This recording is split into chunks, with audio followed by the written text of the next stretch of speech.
morning. Happy Monday, everybody. Wherever you are, however you may be listening, thanks for making us part of your day. It's another beautiful day in Mesa, Arizona. High of like maybe 100 today. It looks like we're going to get in the 90s this week, which is might as well be winter. So wherever you guys are, hopefully you're getting some reprieve from the heat.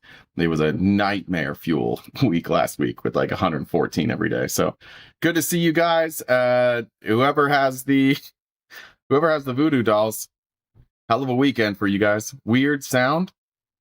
The sounds like shit today.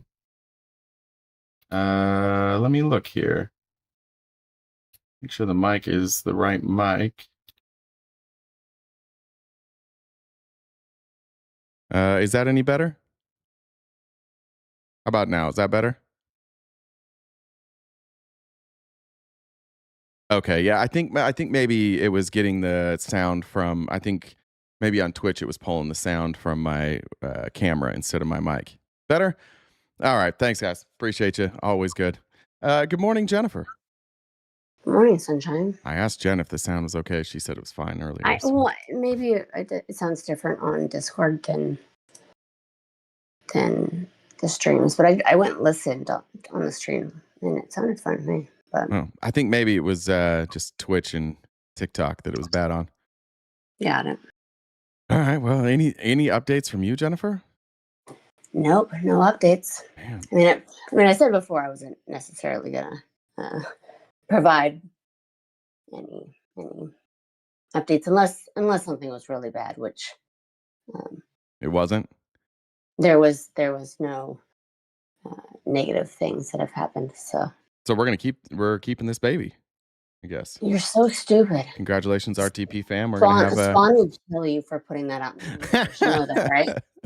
She would not be thrilled if she heard you say that, because that was one of her things, that she doesn't want me to have any more kids, which that's like a duh. I told her I'm extremely pro-choice that way. So yeah, I think scientifically you can't, right?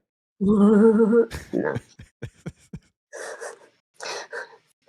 I hope you stub your toe. What was that laugh? I do that I did that earlier this morning. I hope you do it again repeatedly. Thank you. I appreciate that. It hurts my feelings. Did I miss any TikTok drama? Not that I'm aware of. I mean, besides maybe the random unexpected unalivings. Other than that, no, not that I know of. All right. That was a weird weekend. Who would have guessed Mitch McConnell would outlast all these people? Allegedly. Liam did a live about Adam Cray. I bet all 7 people who turned into that were I did away. See. I think I did hop into Liam and RC were really upset that people were celebrating Ladybug's passing. So. Oh my god! Look, I guess we can get to that. I don't, right? Like I'm not gonna make a post. So I'm not gonna say like I want to see these people beaten at the ballot box. I want Mitch McConnell and the late Lindsey Graham to go away. So I don't do that, but it blows my mind. Like I made that video making fun of Jam and Lou this morning because Jesus Christ, did you see that? No, what, you made a video? Yeah, he did that whole thing that they all do. Like they're all doing this thing now where they're like, look at how evil these left wingers are celebrating the death. It's like, yeah, do you know who you're wearing a MAGA hat? Right. Like, do you know what Trump does every time somebody dies? Like, I don't want to hear any of that from you. But Jam and Lou was like, I didn't like Lindsey Graham, but he only didn't like Lindsey Graham because one time Lindsey Graham wasn't like a sycophant to Donald Trump. And then he's like, but I would never celebrate his death. He was a husband and a father and a grandfather. Like, bro, so he knew nothing. He is by far the dumbest person that has like a decent sized platform on that side. It's not close. It drives me insane. I don't know how people sit there and listen to him like, this guy knows what he's talking about. He's by far the dumbest MAGA that has any sort of following by miles. I dare you guys to name me one person dumber. Well, what's hilarious is like, I think I saw a handful of those types of videos where people were like, oh, it's a less awful, this and that. But none of them actually had anything positive to say about Lindsey Graham. I mean, Lou just doesn't know who the fuck he was. So that's probably what it was. Yeah.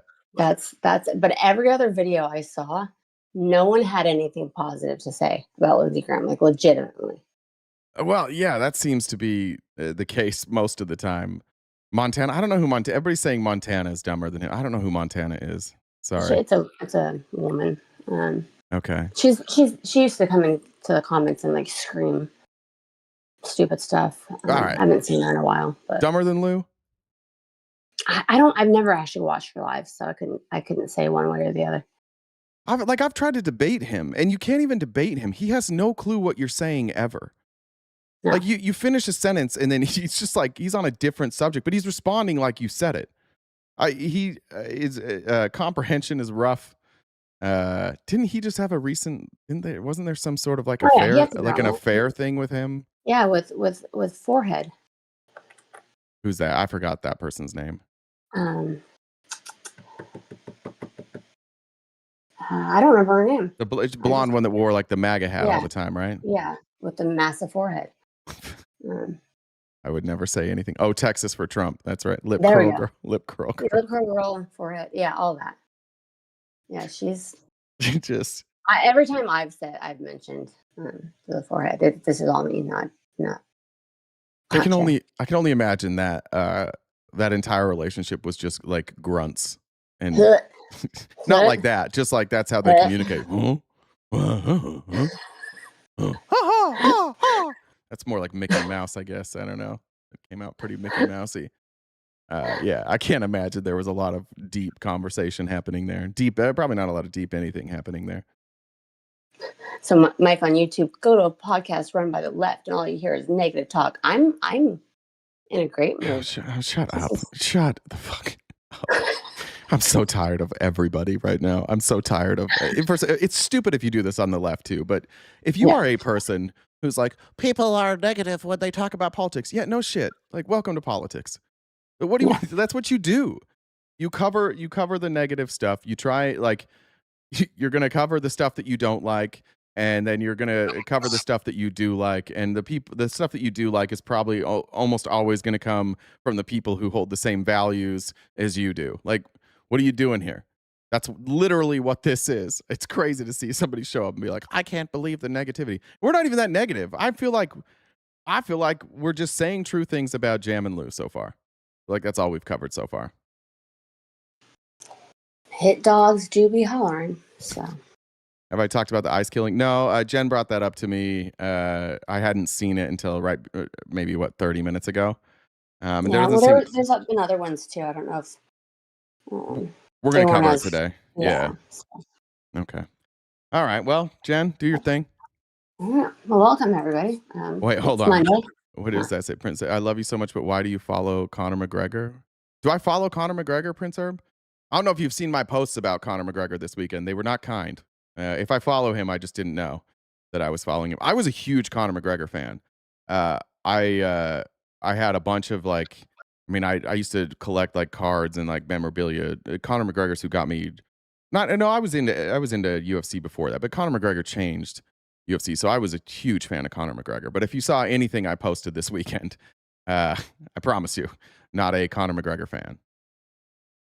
And I was so happy when he came out. I don't know if any of you watched that fight. He fought Max Holloway. He came out and threw this stupid kick and blew out his knee immediately. Like, no contact, blew out his ACL, lost the fight, and then had to lay on the ground and get punched in the face for a while.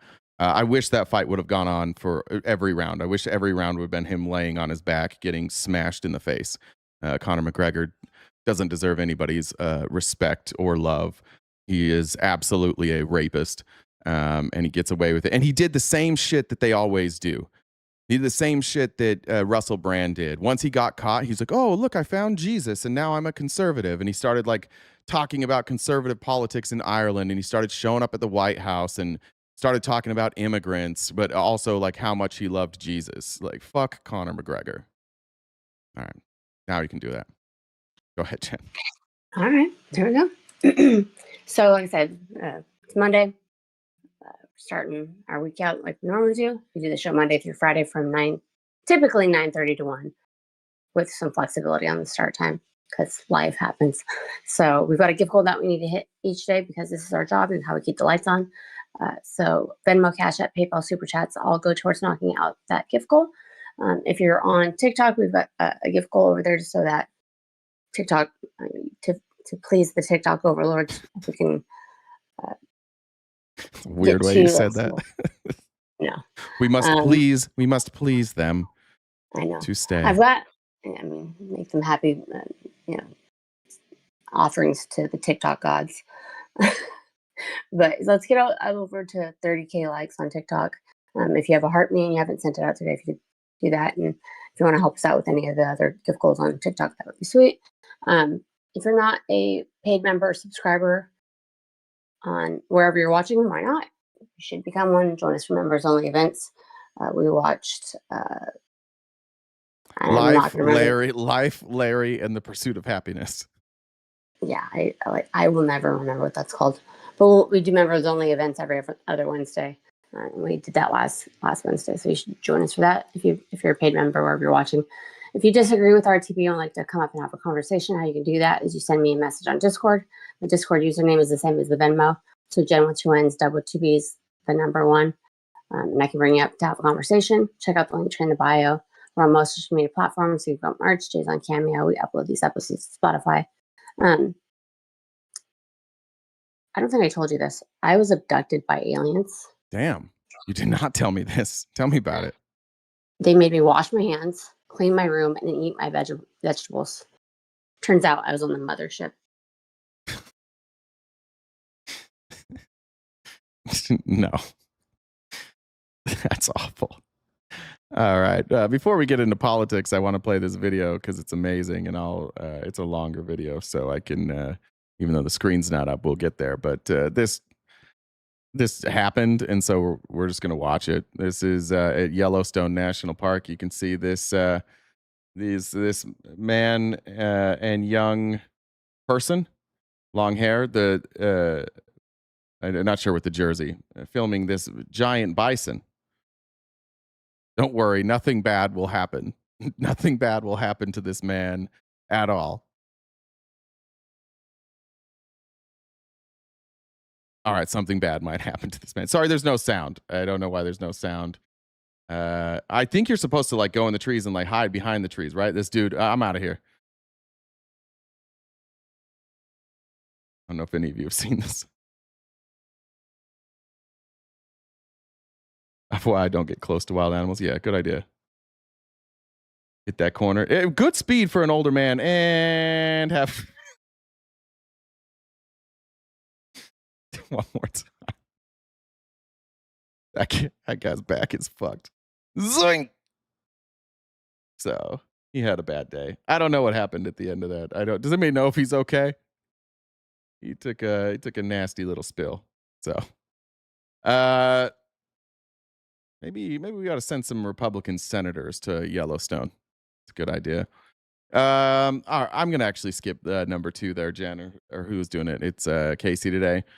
Let's talk about Lindsey Graham. Lindsey Graham died unexpectedly this weekend, and I'm sure that there's people who love Lindsey Graham in this world. I can't imagine being one of those people, but I'm sure there's people who are very sad that Lindsey Graham died, and so I guess be sad. I think the world is a better place when Lindsey Graham doesn't have a position of power. So I'm happy to see Lindsey Graham removed from the Senate. I never celebrate somebody's death, but I thought Scott McFarlane did a good job here, breaking down the political consequences of Lindsey Graham dying. Remember, he just won the Republican primary for Senate. I think we showed that, and I think it was he just thanked Israel and Donald Trump, and now there's some actual fallout here. Graham, so shocking to his colleagues. They're going to have no interest or inclination to talk about the political 65. I think he was 71, wasn't he? Impacts of Graham's passing. But South Carolina election law and the dwindling, narrow majority Republicans have in the U.S. Senate is going to afford Republicans very little time to avoid talking about, thinking about, or planning for the political impact of Graham's death. Lindsey Graham was up for re-election. That's not. Grindr has a special in memoriam. That's nice of them. That's good. I appreciate that. I appreciate Grindr rising above politics and making a post about one of their most exclusive users this year. And it was no layup against Democrat Dr. Annie Andrews, a candidate in whom the party has a lot of optimism. Graham had just won his nomination in a Republican primary. And now, under South Carolina election law, they've got to have another primary, and they have to have it soon. It'll open up on July 21st. According to South Carolina election law, it's the next Tuesday after a candidate drops out. Yeah, what's that, eight days away? So got to do another primary. I don't remember the people running against him. I did not see the Lego video that he put out. Jen, do you want to find it? We'll show it. Or passes away. And then they actually have to have the election, which could happen in early August. And if nobody wins a sufficient number of votes in that primary election. Oh, that's nice. Good announcement. Amy Lynn said Grindr has a BOGO offer. Just use the code Ladybug.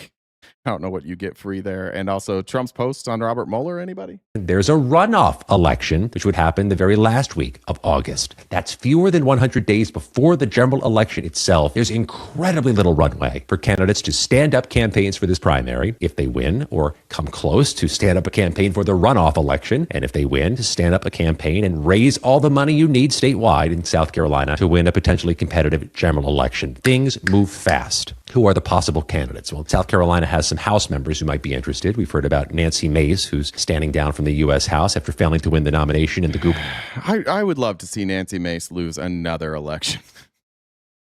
If Nancy Mace hasn't learned yet that Republicans in South Carolina are not going to vote for you, do it one more time. Run for Senate. Wasn't she like third or fourth in the gubernatorial race? Primary. There's also Joe Wilson, the 78-year-old member of the House Foreign Affairs Committee and House Armed Services. There you go. You got a fossil, and you got Nancy Mace, saying Grace, or a doctor. Fifth place. Sorry, I gave her one spot too many. Fifth place. Or a practicing doctor who isn't 3 days away from dying. Committee. He's somebody who could position himself to run quickly. He has name recognition in his district. And oh, by the way, he's the one who sponsored that bill last year to have the Mint print $250 bills with Trump's portrait emblazoned. Yeah, fucking great. That's what we need more of. That's actually a selling point for some MAGA. They'll be like, yeah, I'm voting for him because he wants Trump on the $250 bill. Don't we have a rule, by the way? Isn't there an actual rule that says you can't be on money if you're alive? Isn't that an actual law that Congress passed? Can somebody fact check that? I feel like that's true, but I don't know for sure. On them, maybe that's true. Is that true? Are we sure on that? A bill like that helps him gather what he needs from Trump to get Trump's wind at his sails. And then there's the matter of this very narrow Senate majority. Lindsey Graham is one fewer member of that majority now. And Lindsey Graham is a senior member of the Senate Judiciary Committee, which is on the eve of Todd Blanche confirmation week. My reporting says that Graham was to be among the, if not the, most vocal surrogate for Blanche on that panel during confirmation hearings. The math... Yeah, the guy to run, one of the options to run for his seat is a guy that's 78. That's a tough picture for old Todd Blanche there. This matters. This matters a lot. Even if Republicans can just put somebody in there that doesn't vote for Todd Blanche, that would be a win for us. Doesn't change on the committee. They still can't afford to lose even one Republican vote for Blanche and be certain that the committee will favorably report this nomination to the Senate. By the way, do we have Republicans here yet? Or any of you here? We're going to cover Todd Blanche either tomorrow or the next day. Is there any of you that think like most of the Republicans are going to vote to confirm Todd Blanche as Attorney General while he's actively covering up the Epstein files? Are there any of you here who are going to endorse Todd Blanche? Is that not enough for you to just abandon the GOP? It's one thing, like Pam Bondi, it's one thing. Like, she didn't live up to what she said she would do. She said she was going to release the Epstein files. It's one thing to not live up to it. It's an entire different thing to have somebody who refuses to release them and then be like, yep, this person needs to be elevated. Are there any of you in here? I don't see any, but holy smokes. Who could possibly be a worse person to be Attorney General? Democrats didn't cover up the Epstein files? No, thank you. The DOJ did. I don't know if you know this. The Department of Justice is not political. The FBI is not political. They cover shit up to protect themselves. Most Democrats and Republicans had no idea what was in the Epstein files. I feel like we need to take a step back on that and remind you guys what people know. Being a member of Congress did not give you access to the Epstein files. That's why they had to pass a new law to expose the Epstein files, and they all voted for it.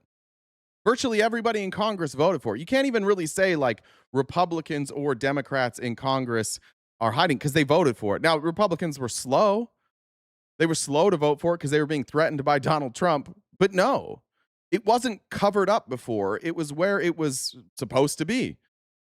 And then we learned that the FBI and probably the CIA and people in positions of power were actively covering this shit up. So no, like I don't actually have that much animosity towards anybody in Congress in regards to the Epstein files. None of them knew about it. It's a silly argument to be like Dems or Republicans. There's one group of people right now who are covering it up. There's one group of people ever who were required to show us the Epstein files and aren't doing it. And it's the Trump administration. It was Pam Bondi. Now it's Todd Blanche. It's Kash Patel. And even Kash Patel, he doesn't get to, he has no say in this. He has to do whatever Todd Blanche says. Sounds like Pam Bondi had to do whatever Todd Blanche says. But yeah, there's one group of people ever that have covered this up, and it's not Republicans or Democrats. It's Donald Trump and his administration. Like, I'm not going to blame any other Republicans. We're not going to blame Lindsey Graham. Not going to blame Mitch McConnell. Not going to blame any of them. We're going to blame Donald Trump, Todd Blanche, Pam Bondi. And they all claim that they're doing this, like that they take their orders from Trump. So it's Trump. Let's just be honest about that. Floor, but on the Senate floor, any lost vote makes the math more complicated for Todd Blanche and for the Senate majority. There is to be... Aren't the GOP complicit in it? Yeah, for a little bit. Yeah, I mean, they're complicit now because they're not going to do anything to it or with it. They're not going to force Trump to... I mean, they can't really, honestly. I don't know. They're complicit in that they're not talking about it and that they're not demanding it. I just wanted to go backwards a little bit there so that we don't do the whataboutism on like why it's being covered up. I think every Republican in Congress would vote to release the Epstein files if they weren't afraid of Donald Trump. So yeah, they're complicit in their cowardice for sure, but they're all just capitulating to Trump. That's where the bulk of the blame goes. Like, we knew they were cowards. Zora Ranch now back in New Mexico. Law enforcement investigation again. Yeah, saw that. Illusion said, Blanche has Trump's blessing to hide his warts, so MAGA likes him. The end. Cuck-a-doodle-doo. Yeah, that's literally the whole story. I appreciate that, Illusion. We want to release the Epstein files. Trump says, don't do it. Never mind. We don't. We've changed our mind. I said, Trump just nominated Lindsey's sister on True Social. Cool. I didn't know Lindsey Graham had a sister. She seems like she's probably super qualified, since we don't know who she is. Dolphin said, U.S. District Judge Kathleen Williams has voided Trump's IRA I'm guessing that meant IRS settlement, ruling that the lawsuit was filed for improper purpose. Let's go, radical extremist judges. She is going to be called a radical extremist judge for saying that an immunity deal given to Donald Trump for no reason, that you can't audit him, is unlawful. Somehow that'll piss off Republicans today. It's not fair that Donald Trump can be audited. We only want transparency for others. Oh, you got that. Thank you. Why is Russian? What is this? Laura Loomer got big upset. Why is Russian state media tag teaming the IRGC and all of their propaganda? The State Department, DHS. Okay. Oh, okay. Laura Loomer's mad about Lindsey Graham. Okay, here's the... well, let me finish this video, and then I'll show the Lego. A temporary successor named by the governor, Henry McMaster. Not sure what the timetable is going to be for that, because we're not talking politics at that level at the governor's office today. But that's going to be an important vote for the Senate majority, for John Thune, and for Donald Trump for the months between now and Election Day. I swear, of all the congressional hearings I've seen, I don't think anybody stutters as bad as Todd Blanche. Yeah, and he's a smart guy. And he's well-spoken. That's what happens when you have to be so careful with your words, because the cover-up is so obvious that you have to be so careful with your words. You stutter all the time. All right, here's what Iran put out on Lindsey Graham. I'm not endorsing this message, so we're clear here. We're showing it Like Fox News used to say, we report, you decide.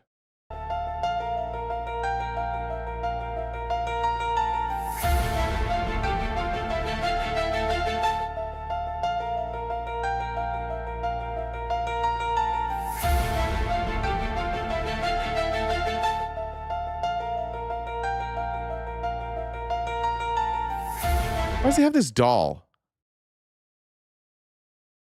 What's the doll about? Am I missing part of the story here? Illusion said, I predict Jen is about to say gift goal is looking judgy. Happy Monday. Another crypto case was dropped by the DOJ. Posted in Discord. Have a great day, guys. Oh, great. And Melanie said, New Mexico District Attorney has filed against the DOJ for interfering in the New Mexico Epstein ranch. Great.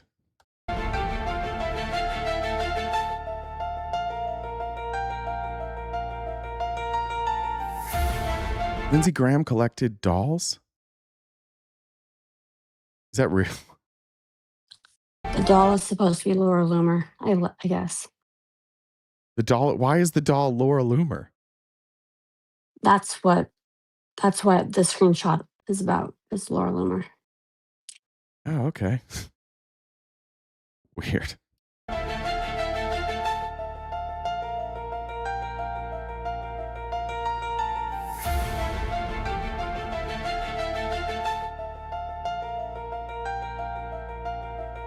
It's a weird video. Oh.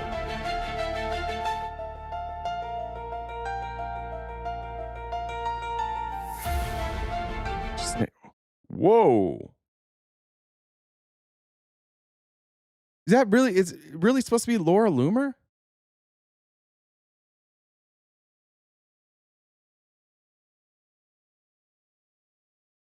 What am I missing?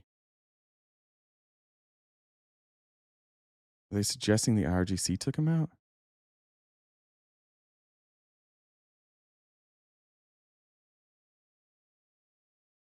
Yikes.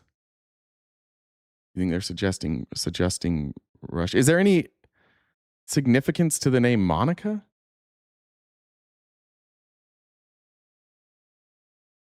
This one's not that funny. In fact, it's not really funny at all. This is wild.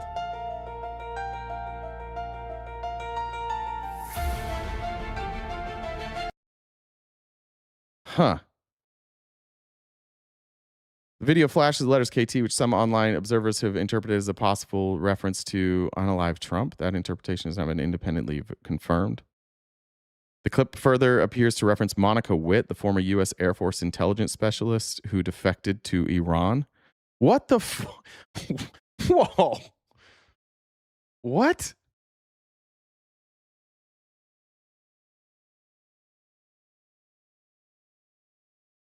I don't know anything about this. What is this? Who defected to Iran against the U.S. now. She's been charged with espionage.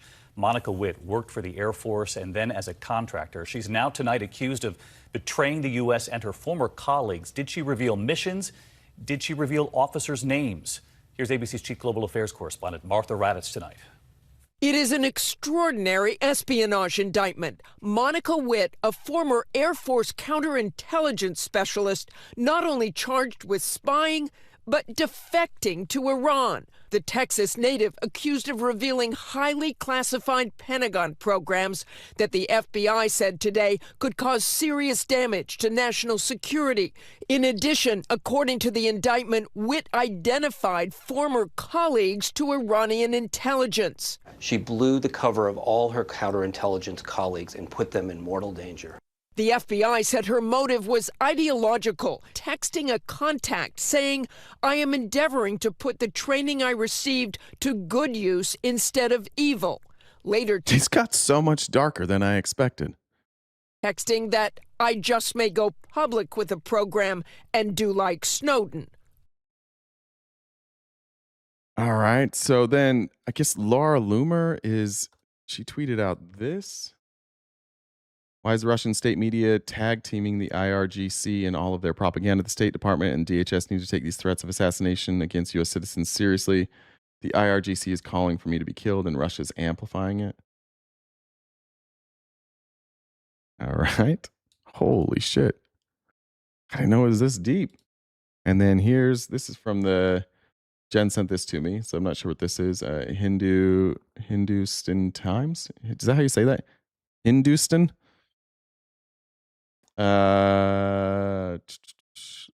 Loomer shared a video posted by an account called Lego Resistance Front, which claimed Graham had been assassinated. The animation shows a hooded figure entering a mansion a night before the Lego character resembling Graham collapses. Later, a checklist appears with Lindsey marked off and Laura next. The Iranian regime's account is now claiming Iran assassinated Senator Lindsey Graham. They just released one of their state-sponsored propaganda videos showing what is supposed to be an Iranian hiding outside of the senator's home late at night, then breaking inside and triggering a cardiac arrest. The video ends with Senator dying inside an ambulance and a person checking the name Lindsey. Okay, we got that. Okay. Jesus. My Republican friends were like, I think it was Iran. And I was like, that sounds like exactly what the Trump administration would try and say to justify more attacks on Iran. And then here comes Iran. Yeah, we're in. What does the KT mean? What it said what the KT meant, right? That was force and was that in this? What was the KT?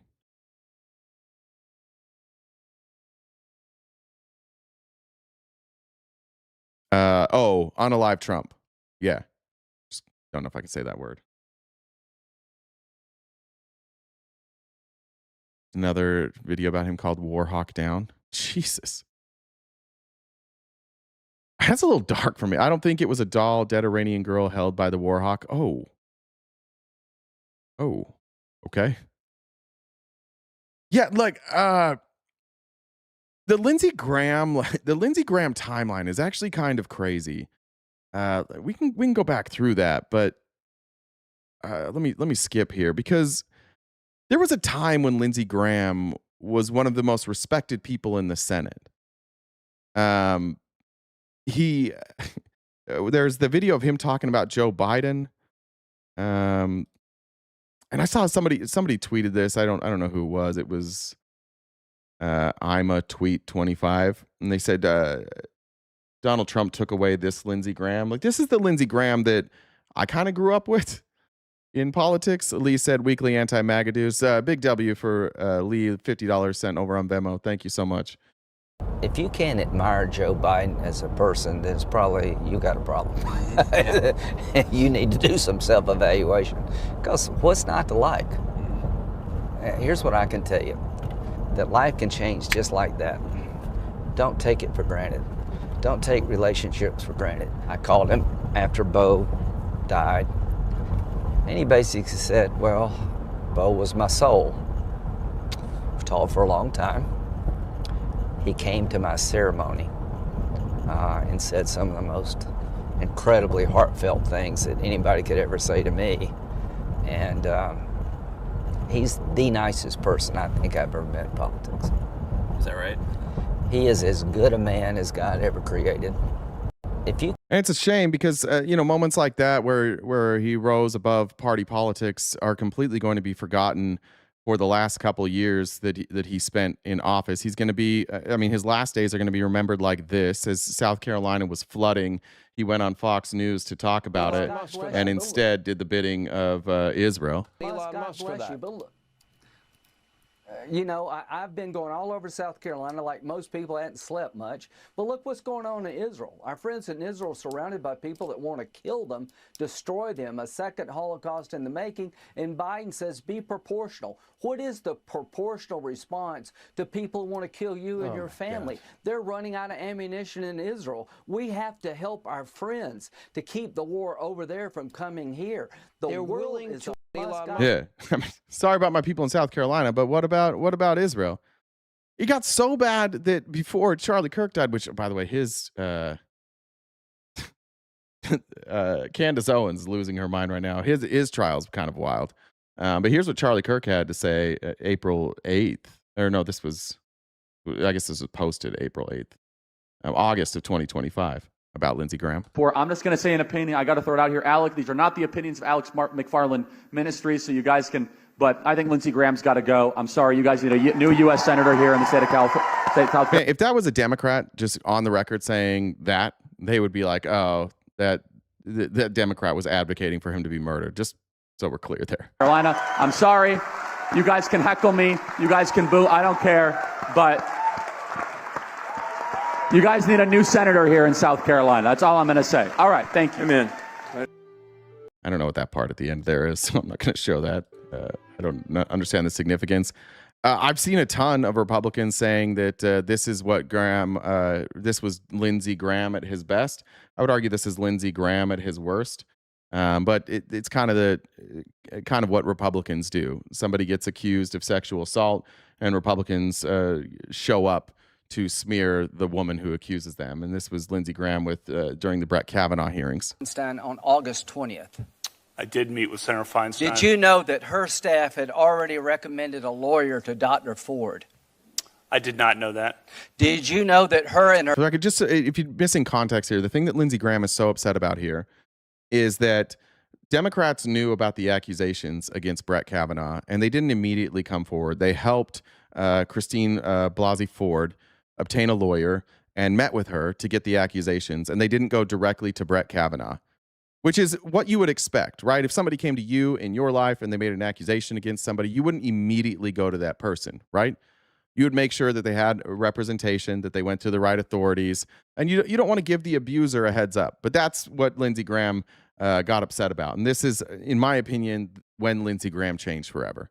Did he turtle wax that forehead? Her staff had this allegations for over 20 days. I did not know that at the time. If you wanted an FBI investigation, you could have come to us. What you want to do is destroy this guy's life, hold this seat open, and hope you win in 2020. You've said that, not me. You've got nothing to apologize for.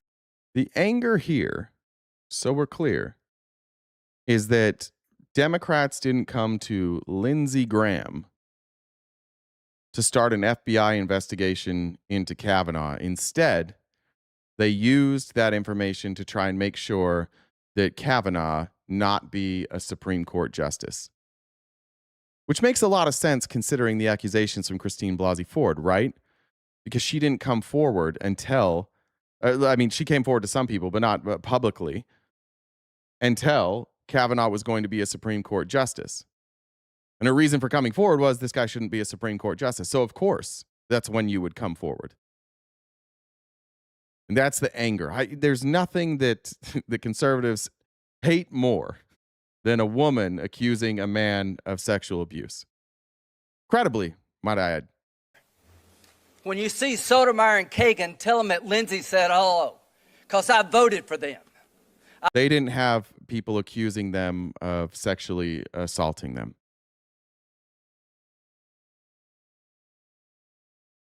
This is what I hate about this whole fucking culture, but this is what he's saying. I voted for people I didn't agree with.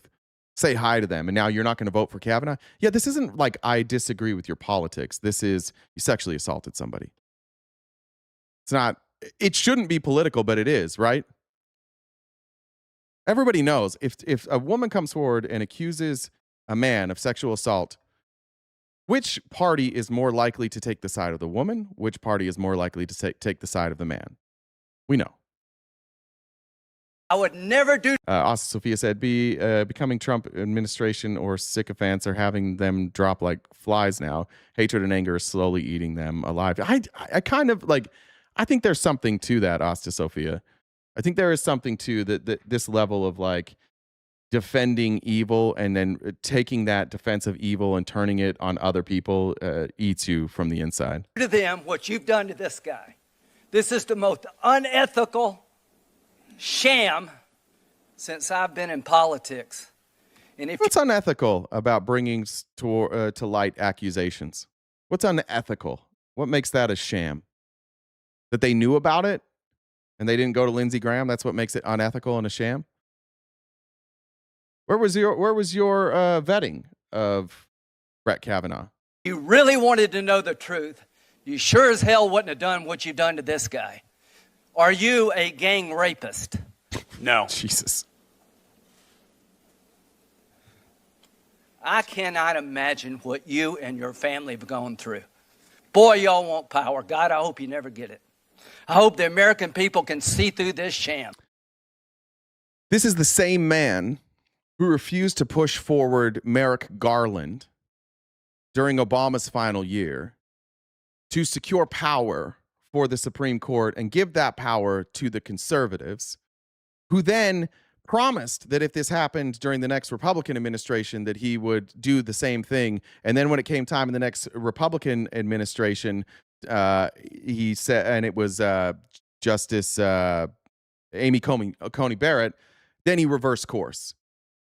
What do you mean, boy, do you want power? This was a stolen seat in the first place. They stole this seat. And then they used that same justification, or I guess backpedaled on that same justification for the next seat. Yeah, maybe that's why your heart had problems. I don't know. Maybe it was this type of shit that doesn't make sense. That you knew about it and you held it. You had no intention of protecting Dr. Ford. None. She's as much of a victim as you are. A victim of what? Being used politically? Sure. For what? For her accusations against him? Well, is she a victim if she's lying, Lindsey? I hate to say it because these have been my friends. But let me tell you, when it comes to this, you're looking for a fair process. You came to the wrong town at the wrong time, my friend. Do you consider this a job interview? The advice and consent role is like a job You interview. consider that you've been through a job interview. I've been through a process of advice and consent under the Constitution. Which Would you say? Yeah. That's who Lindsey Graham became. And that's what the Republican Party became after you guys hitched your wagon to Donald Trump. Just a lot of rape apology. Here he was talking about Israel once again, comparing the United States' use of atomic weapons to what Israel should be allowed to do to the Palestinians in Gaza. When you look at the last few years since October 7th, many people in this part of the world say what happened in Gaza does not align with Christian values. Killing children, killing mothers, Well, be honest killing with families you, who are not militants. Yeah, I don't buy that at all. Why? How do you not buy that?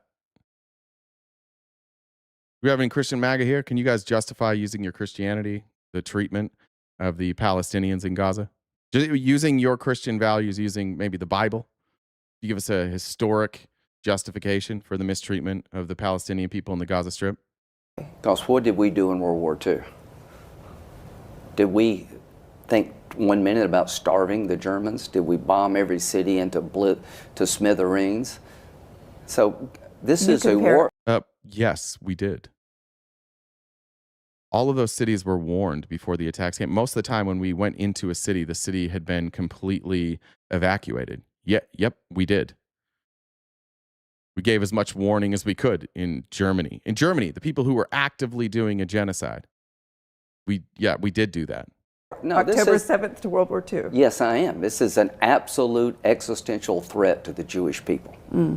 What happened on October the 7th was 1,200 people were slaughtered, raped, and murdered and filmed by radical Islamists who would kill every Jew if they could, to the world. If you don't understand this is a threat to Israel's And then they survival, flattened Gaza. just flatten it. We flattened Berlin. We flattened Tokyo.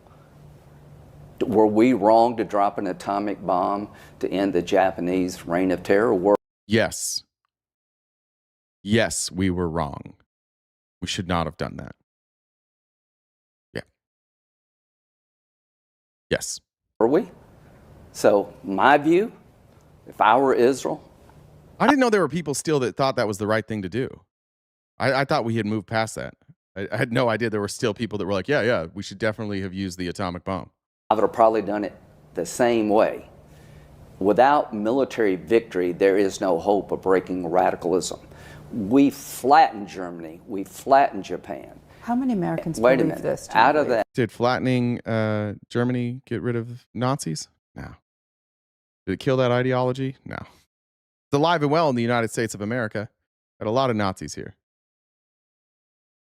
This is all proof that ideologies are not killed through war. The way that how many Americans think the way that you do? I think most Republicans think the way. Yeah, maybe they do. I don't know. Do we have Republicans here? Do most of you feel that way? that the using atomic weapons on the Japanese was justified? I've never talked to any Republicans about that. I have no idea. Is that how most of you feel? I know it's not the case now. Meanwhile, the radicals now are MAGA. Yeah. I think this is a gift to Lindsey Graham. If they have television in hell, Lindsey Graham probably saw this and celebrated. This was Fox and not Fox and Friends. This is just Fox. I guess maybe it is. What is this? Is this Fox and Friends? I don't recognize any of these people. Is that what is her name? Is that Tommy Lauren? Since his 40s. Oh, it is. That's Tommy Lauren and fifth place swimmer Riley Gaines. Cool. Boy, they are scraping the bottom of the barrel. Anyways, I thought was an ode to Lindsey Graham. They were talking about his legacy and then this. Since his 40s, so. Oh, wow. Yeah.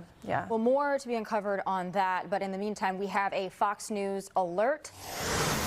CENTCOM says that U.S. forces have begun launching more strikes against Iran just moments ago. The strikes are meant to stop Iran's attacks on commercial shipping vessels. What place did I come in? I was not a swimmer. But if I did take fifth place and I tied with a trans person, I wouldn't make that my entire identity going forward. I would probably just move on. I did play college sports, and none of what I did or did not accomplish in college sports has become my entire identity, because I'm not a fucking lunatic. All right, Joey, going back to you on that, talking about Lindsey Graham and, of course, his stance on the war with Iran, or the endeavor in Iran, I guess we will call it. And then now to more strikes. We probably knew this was coming, but what's your reaction to, I guess... I bet he loved that. Yes, we're bombing Iran again. Yay, Israel. Trump called in.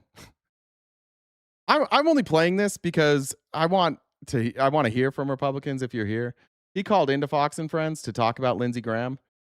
This is a complete and total sociopath. I want you to count the amount of time he spends not either talking about himself or politics that will benefit him, and the time he spends talking about Lindsey Graham. He was supposed to call, and you can see here, President Trump remembers Senator Lindsey Graham. It's at 14 minutes. We're going to watch the whole thing. This is a lunatic. It doesn't affect Donald Trump at all when people die. He just keeps going and says that they died for him, and that what we need to do is keep focusing on Trump policies, because that's what they really wanted. Years, and if you terminate the filibuster, everything goes away, and we do anything we want. We pass everything we want, and the Democrats are going to do it. And he started to see that because he was against, because everyone's sort of against. Not everybody. 20% were against. He was one, and now he was starting to say, terminate the filibuster. Otherwise, we're going to have, these continued ridiculous, crazy, Trump deranged. Sorry, the audio's a little low. He sounds sick. This is what he sounds like in the morning, because he's on uppers all day, and then he takes sleeping pills to sleep at night, and then he wakes up groggy and a trillion years old. They're Trump deranged. These people suffer from a very fine disease known as Trump derangement syndrome, and he was seeing that. And Mr. President, so did you notice he was really come along? Fox cuts in. Hey, can please get back to Lindsey Graham? He's talking about Trump derangement syndrome now. Everything is about him. Are we ready? Are you guys ready yet to just admit that this guy is a complete and total sociopath? Lindsey Graham sold his soul to defend Donald Trump. And Donald Trump is on TV talking about what? Donald Trump. A very fine disease. Yeah, that was weird. On the terminating the filibuster, which is the single smartest thing we could do, because then you'd get everything. That's bigger. But even if we took the small loaf, and the small loaf is the Save America Act, and it's very simple. It's voter ID, it's proof of citizenship, and it's no voter back. It's the ballot. Look what happened to the kid in California. They sent a million ballots. Nobody knew where they came from. Yeah. So. Huh? We're on the California election now. We were at Save America Act. Now we're on the California election. You're supposed to tell us about Lindsey Graham. It's, you don't do mail-in ballots unless you're in the military, you're in deployment, you're in the military. You don't do them if somebody's sick, if somebody's disabled, or if you go on vacation. You get a pass. We make it nice. That's a great point, Iron Patriot. Lindsey did say if we elect him, it would destroy us in May of 2016. And Donald Trump has destroyed a lot of things outside of his economic disastrous policy. His foreign policy has been a disaster. But I think more than all of that, he's broken us as a country. He's broken our ability to communicate with each other. He's broken our ability to see what is true and what is not true. And he's broken people's willingness to come together, to negotiate, to admit that they were wrong. Politically, life is so different than it was in 2016. It's so different. We used to do some weird shit. We used to do some crazy shit through politics, but never like this. It was never like this, where we can't even agree on basic facts. Easy. But Mr. President, did you notice anything different? They find millions and millions of ballots. It's impossible. Spencer Pratt came up to my office. He said he thought he won. I said, why didn't you complain? He didn't know who to complain to. But what they did to that guy was unbelievable. He's a nice guy. He worked so hard. And they found millions of ballots, and they took the election away from him. They almost did it to Steve Hilton. I complained. I got the U.S. attorneys involved and the FBI. And as soon as because he was... Yeah, it's supposed to be about Lady G. Now he's on to Steve Hilton and election fraud in California. None of this happened, by the way. None of these things happened. They were putting out reports. Steve Hilton is starting to fade. He's running, as you know, for governor of California. And they said, Steve Hilton. I said, here we go. They're going to find ballots. And they said he was starting to fade. He wasn't fading. He was the opposite. And I put the U.S. These are if you talk to anybody like this, if this is your grandfather, you'd be like, fuck, Grandpa's lost it. It might be time to consider putting Grandpa in a home. In fact, it's past time. It's our president. This is our president. Just incoherently rambling about election fraud when asked about Lindsey Graham, making up lies about 1 million ballots, 1 million fake ballots in California. None of that's true. I haven't even heard that one. This is our president. This is the guy in charge of our country right now. What are we doing here? There's an attorney involved. They said, well, no, in 2 Guys, keep ignoring Brian. He's really trying right now. Brian, I'm really loving you, trying to get people's attention. Ignore him. I know I'm paying attention to him right now, but keep ignoring Brian. I love this. He'll be gone in a few minutes when he doesn't get the attention he wants. Weeks after can you imagine? This is the week after the election. They say he started to fade. And then I got the U.S. attorney involved. And they didn't know in 2 weeks. They let it be known an hour later. So, Mr. President, real quickly, did you notice anything different from Lindsey? He's going to be in the runoff on the phone? These elections are very dishonest, and you can't have a country unless you have really honest elections. And when people don't want to... Just keeps going. Just pushes through. Bro, we're 2 minutes and 37 seconds in. Have voter ID. When people don't want to have proof of citizenship, it's only for one reason, because they want to cheat, and they're very good at it. And Mr. President, obviously, Senator Lindsey Graham was a co-sponsor of the Save America Act. Let me ask you, though, we were talking, and you were just talking about that Kavanaugh moment being a top 10 moment, and I would agree. Nothing we love more than protecting sexual abusers. It's a top 10 moment. In this, when you're MAGA, it's half of the time that you spend defending MAGA is just pretending that you're not filled with sex predators. All watching on that day in 2018, and we knew we were witnessing history.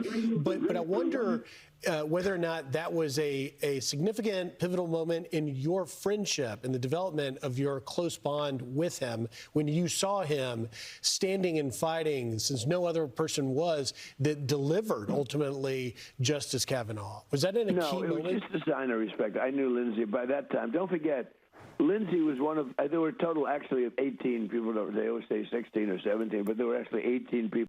What is this? Alex and Mitch still hasn't designed with Hassan? Curious. I don't even understand that reference.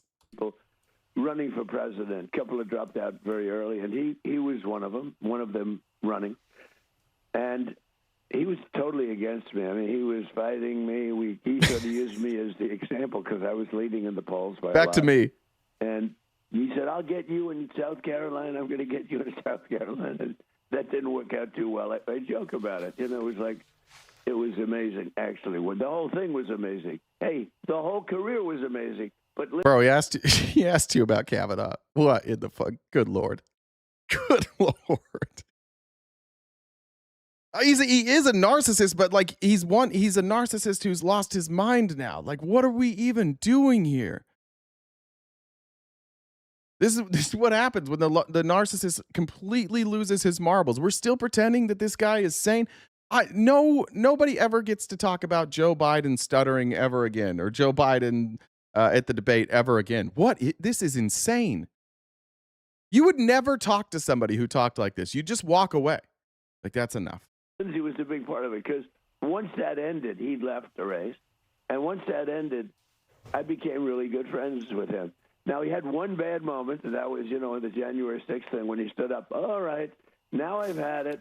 That's it. I can't do it anymore. And then he called me like about 40 minutes later, and he said, did I really say that? I can't believe it. And he took it back. His one bad moment was when he said that January 6th was a problem, and he's had it with Trump. That's the one bad moment he's had. These are the rantings of a narcissist. That's crazy. The one bad moment he had was when he was upset with me for leading an attack on the Capitol. You guys, you got to be better than this. There's not even any of them left. I'm trying to read the chat for MAGA. It's not even here anymore. Like, you guys all left. I think maybe it's done. Maybe these midterms are going to be worse than you thought. I'm starting to rethink, like, looking at the midterms, thinking 54 Senate seats, that might not be enough. It might be more than we think. If this is what we're left with, this is the remnants of MAGA. It's just a demented old narcissist rambling incoherently, and what's left of MAGA pretending that this isn't insane. I give him a 99 instead of a 100. A lot of people were at 100, but he did have that one little moment, and it was sort of funny when he goes, did you see it, by the way? I've had it. Now I've had it. He was just, I was too much for him. He said, this is it. I've had it. I had nothing to do with that, by the way, just so you understand. And people got terribly destroyed because of that, where they did absolutely nothing wrong. I was very proud to give everybody a pardon. But Lindsey goes up and he goes, now I've had it. That's it. That was his only bad moment. He said, I wish I never said it. But about 45 minutes later, he called. He said, I made a big mistake. What do I do? So Remember, he was asked about Lindsey Graham defending Brett Kavanaugh. At no point has he gotten close to talking about that. I'm a 99.9. This is elder abuse. It's one of those things. Mm-hmm. So, Mr. President, Lindsey Graham was definitely on your side when it comes to Iran and the threat, them not having a nuclear weapon. It looks like they're back at their business trying to take over the Strait. What's your response? Well, we're taking over the Strait. They have nothing. They've got nothing. So something that nobody knows, yesterday they had an 11-hour meeting. Everything's 11 hours with these guys. You can't settle in one sentence. Kind of like 2 weeks. Everything was used 2 weeks. In 1 hour and 1 minute. It should be 1 minute. And everything was agreed to yesterday. And they leave the room and they call back and they say, we had to make a couple of changes. I said, changes? They got to make changes? We're not going to make changes. Always changes. They just, they're professional negotiators. That's all they are. I don't even call them good at it. They haven't gotten anything. They got nothing from me. But if you look, for 47 years, they've been tapping people along, presidents. Every president. Amber says, have you seen the video of Proud Boys attacking Patriot Front, telling them to remove their masks and calling them names? Patriot Front guys ran like little bitches. No. Jen, can you find that? Amber, will you send it to Jen? I love that. I love a little MAGA on MAGA. Got tapped along, didn't do anything, and they became more and more powerful. This should have been done 47 years ago. Shouldn't have been allowed to start. But Clinton let him go, and Bush let him go. Everybody let him go. Trump let him go, right? Because you were president too, right, Trump? So you let him go too, right? The worst of all, because Obama actually went to their side. Obama, because, he's well, let's not say, let's not. He was going to call Obama a radical Muslim there, I think. I think that was about to be some Islamophobia right there, and he caught himself. Let's leave that for another time. He was terrible. And he allowed them he allowed Iran to, but he gave them $1.7 billion in cash, in green cash, put in satchels in an airplane. And Bro, they asked you about the ceasefire. Is this? I can't believe it's real life. I can't believe this guy leads anything. He's not fit to lead his company, his family, his own life. This guy needs a handler to run his own life, and he's legitimately running the country right now. To Iran, $1.7 billion. Do you know what that is? Did you ever see $1 million in cash? This is $1.7 billion. It took up an entire Boeing 757, and they flew it to Iran, and they gave it to people that were waiting at a plane. Can you imagine these people? They never saw money, and now all of a sudden they've got $1.7 billion in cash, and he gave them hundreds of billions of dollars in cash. And hundreds of billions of dollars? Everything else, and he went to their side. And 1.7 billion is not hundreds of billions of dollars. What the fuck is he talking about? Have you addressed that this insane POS is better off in office than JD? Maybe, yeah, I guess maybe. Probably not though. I don't honestly think so. I don't think the thing that Donald Trump gives to Republicans, and the thing that I think that they like about Donald Trump, is his ability to do and say things that are just blatantly untrue and be unapologetic about it. Like JD Vance struggles when he gets caught saying something that's blatantly untrue. There's still part of JD Vance that has a hard time lying like this. Not Trump. And Trump literally just convinces himself that things that aren't true are true, and then he repeats them over and over and over again and creates a new reality. I don't think JD Vance has that ability. Like, JD Vance would lose support quicker than Trump. The real danger with Trump is not that he's deranged, not that he's a lunatic. The real danger in Trump is how he's been able to convince seemingly normal people to watch what's happening and be like, yeah, that's normal. In fact, it's better. It's better than the alternative. Because of that, they became much more powerful because of Obama and Biden, who was the vice president, but he probably had nothing to say because he was not such a stupid person. But then Biden, when Biden came in, and then I held him down, I stopped him, and the JCPOA, I stopped it. Yeah, good. That was the thing that made it so they didn't have nuclear weapons, and Donald Trump held them down and stopped it, and then had to bomb them allegedly because they were going to get nuclear weapons. So it's like if you had like a reservoir, right? And it's keeping the water from flooding the valley. And you're like, you know what? I don't like that my predecessor put that dam there. I'm going to get rid of the dam. And then you remove the dam and it floods the valley. And you're like, we better build a dam so it doesn't flood the valley, unlike that last guy. Like, no, we had the dam. You got rid of the dam. Now the valley's flooded. Now Donald Trump's talking about fixing the problem that he created. He keeps doing this. He keeps doing it with everything. He creates a problem and then kind of fixes it and goes, look at me, I fixed the problem that Joe Biden created. Like last week we were talking about these gas prices, right? He invades Iran for no fucking reason. We go to war with Iran for no fucking reason. The Strait of Hormuz gets closed, which they seem to not know was going to happen. Gas prices skyrocket. Eventually, we get a memorandum of understanding and a moment of a ceasefire. Gas prices start coming down. And these Republicans are sprinting to TV going, thank you, Donald Trump, for bringing down gas prices. It's like, wait, what? They're coming down from where he put them with his own action. And then it's crazy to talk to Republicans, good Republicans, smart Republicans. Some of my friends, I just had this conversation with my friend. And he's like, well, isn't that exactly what Joe Biden did? No, it's only similar if Joe Biden created COVID, right? If Joe Biden's like, here's COVID, shut down the global economy. And then as the global economy was reopening, Joe Biden's like, look, I fixed it. These are completely self-inflicted. He does this all the time. And stopped it really, really powerfully. That agreement was the worst. Somebody said C. Maybe it's the C. It ends with the C. That agreement is the worst agreement Thanks, Monida. Has been signed by this country. Welcome from the Monida raid. Appreciate you guys coming over here. The top 5 bad agreements. And that basically gave them everything. And they built and built and built. And they were minutes away from a nuclear weapon. Mm-hmm. Had I not terminated the agreement, the Iran nuclear deal, it's called, they would have had a weapon then. Had I not killed That's insane. This doesn't make any sense at all. The JCPOA was an agreement in place where Iran agreed not to get a nuclear weapon as long as we could, and then we said, we're going to inspect your nuclear program and we'll hold Israel at bay.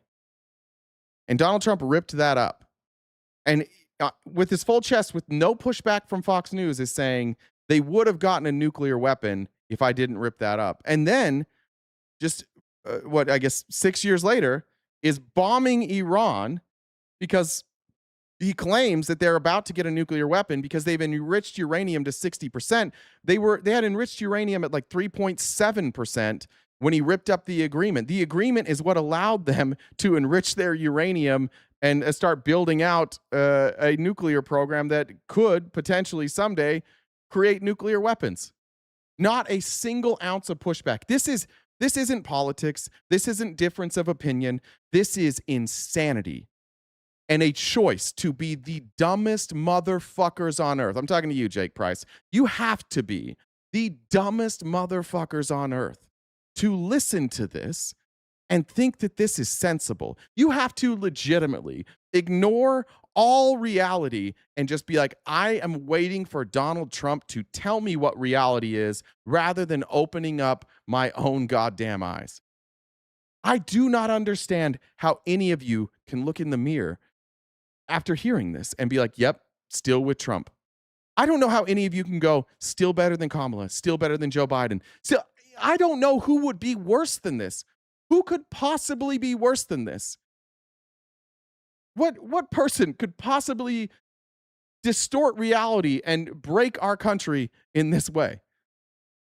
Who was a, brilliant but mad general. He was a crazy. My entire family are Trump supporters. It's why they disowned you. Deep track there. If you're new here, Newsom, my entire family has disowned Trump. My relationship with my family is not good, and that has to do with the cult that I was born into.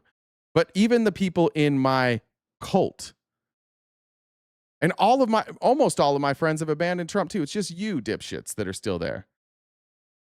I was right. I'm being vindicated right and left. It's interesting that you bring that up because the people in my life who stopped talking to me because of Trump, they're all coming back now. They're all showing up now. They're all talking to me about how crazy Trump is. I was right. I was vindicated. I knew I was right then. Not because I'm good at predicting things, but because I listen and I heard what he said. I don't know if you think that that's going to hurt me. Like, it doesn't. I feel completely vindicated by the stances I've taken against the cult and against the cult of Donald Trump. And it's coming full circle now. And I look great. It looks like I took a stand and was willing to lose friends and family over not being an evil scumbag fuck. Not like you. Soleimani. I killed Soleimani. Soleimani was like one of the really, really bad people in this whole thing. Right. But he was good at what he did. He was a very brilliant general. Mr. President? I think the killing of Soleimani was one of the biggest things. And I think we heard they're rebuilding. The B-2 bombers, I'll tell you, Ainsley, They would take Trump over Kamala. I'd bet my house on it. Bitch, you don't have a house. You're broke as fuck. And no, they wouldn't. No, they wouldn't. They would literally take a tube sock full of shit, which is ironically probably the only thing that that will let you fuck it, over Donald Trump. They hate him. My parents don't hate anybody. They hate him. Hate him. They got rid of Fox News in their house. They're obviously not going the other direction, but yeah, no, they wouldn't. Imagine being somebody that still thinks Trump is a good option. There's nobody worse than Donald Trump. Nobody. I and most Americans would vote for anything over Trump. Not attacked on the B-2 bombers. Mm-hmm. They would have a nuclear. What woke your family and friends up That's a good question. For my parents, it was his treatment of immigrants. And the way that he talks about immigrants and how he dehumanizes them. They didn't like seeing the ICE stuff. And when the ICE stuff was happening, when he was doubling down, that was kind of the end of it for them.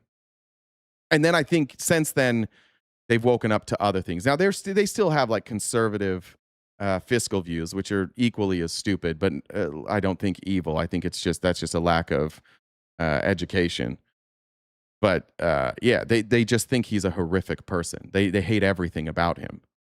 Weapon. And right now, the Middle East in its current form would not exist. I loved what you did last summer. Last summer, you destroyed their nuclear sites. It was awesome. And now we're hearing they're trying to rebuild again. Guess you didn't destroy him, did you? And what are you going to do about that? Well, they have no chance. Look, we have them. We have them in the run. Most of their equipment is gone. Their anti-aircraft stuff is gone. We hit them very hard last night. Every time they send a drone, we hit them very hard. But we had a deal. What nobody knows, we had a deal. It was a done deal. And then they broke it. They always break it. We've had still nothing about Lindsey Graham. And so we're just going to hit him very hard. And we're gonna keep the. Well, he seems devastated that he lost his friend. And we'll probably run it. We'll become the guardian of the strait. Maybe we'll call it the guardian angel of the strait. And we should be reimbursed for that. When we do that, we're going to be reimbursed because the guardian angel of the strait that was open until you went and engaged in a senseless war, and now it's closed. Yeah, you're for sure the guardian angel, for sure. Nations are very wealthy. They're on our side. And we can't be expected to do that for nothing, unlike we had for many years. You know, we guarded the strait for 50 years more. And we never got paid for it. They made all. Mute Jake for the rest of the live. Jake, we're not doing just blatant transphobia here, and you're not going to talk about Michelle Obama in that way. I don't have any patience for that. So go find a different stream to be a dumb fuck.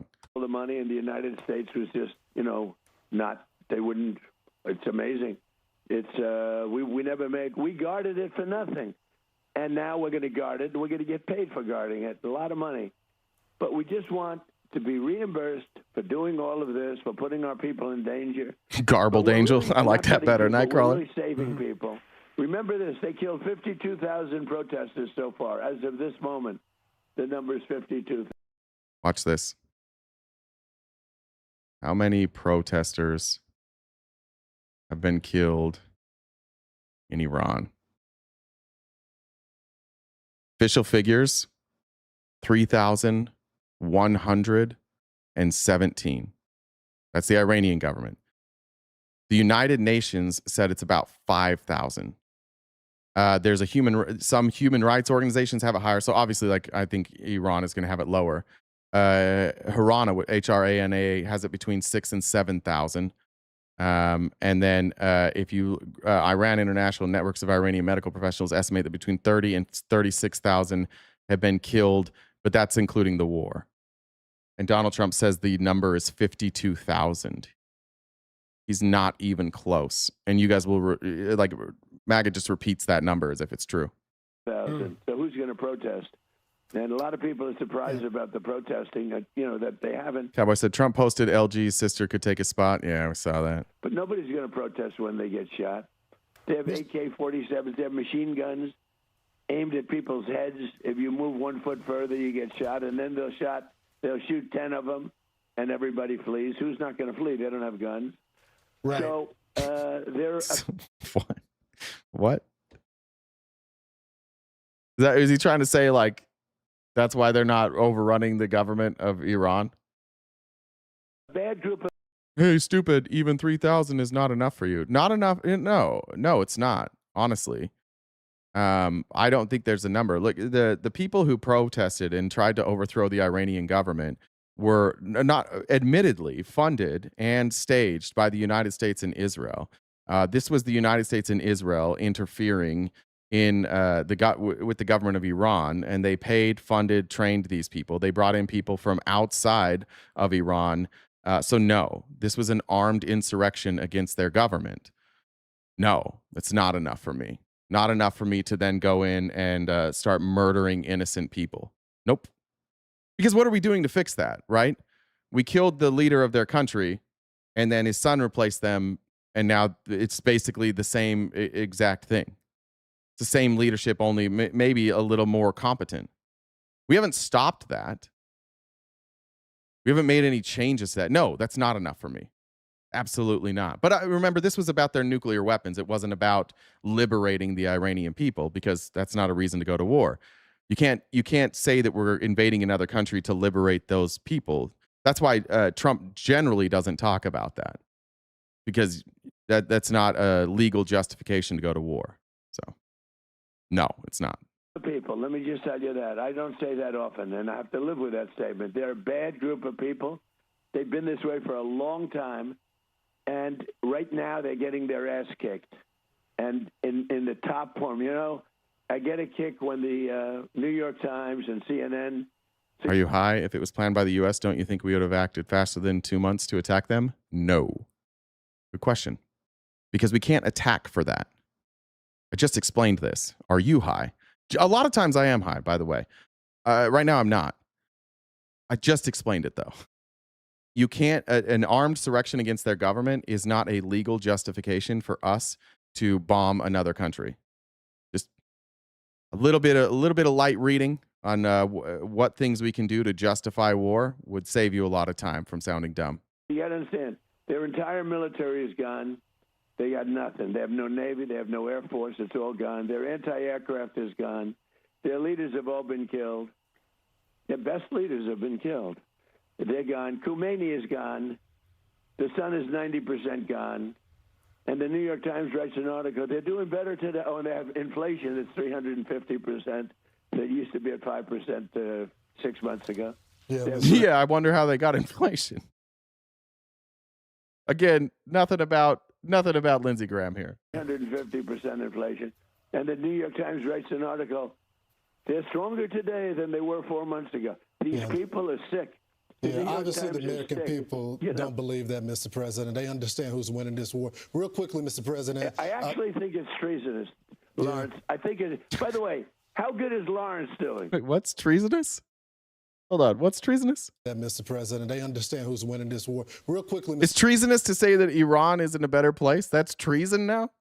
Mr. President. I actually think it's treasonous, Lawrence. I think it. By the yeah, because you don't know what any words mean.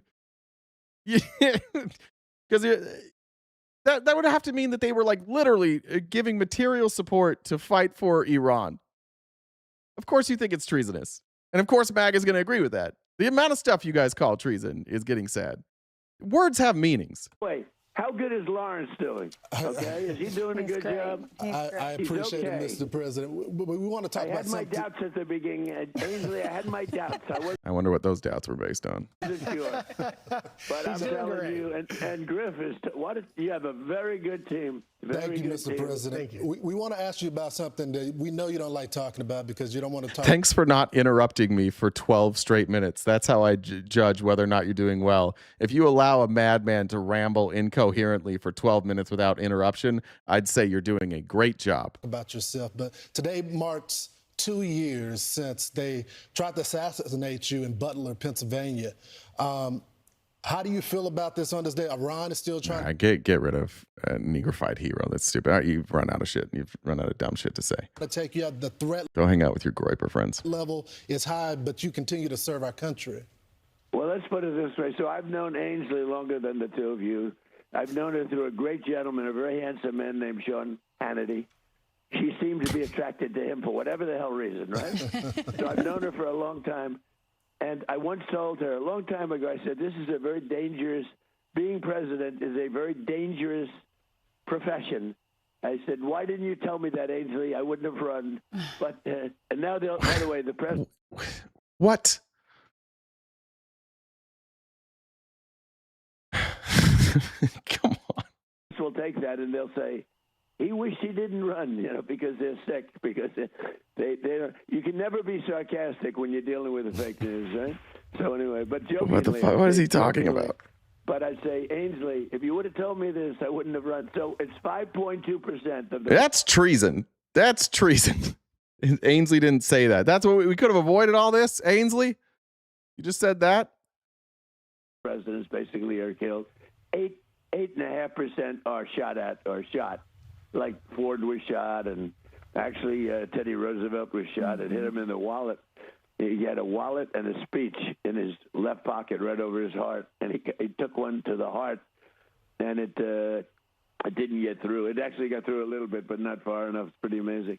But it's a dangerous. Somebody just go play this video for his doctor. 2% are assassinated. Now, there's no other industry that anybody can think of. Like, I consider race car driving very dangerous. It's 1/10%. Bull riding. I don't know anything about bull riding, but those guys are pretty brave guys. It's 1 point, same thing.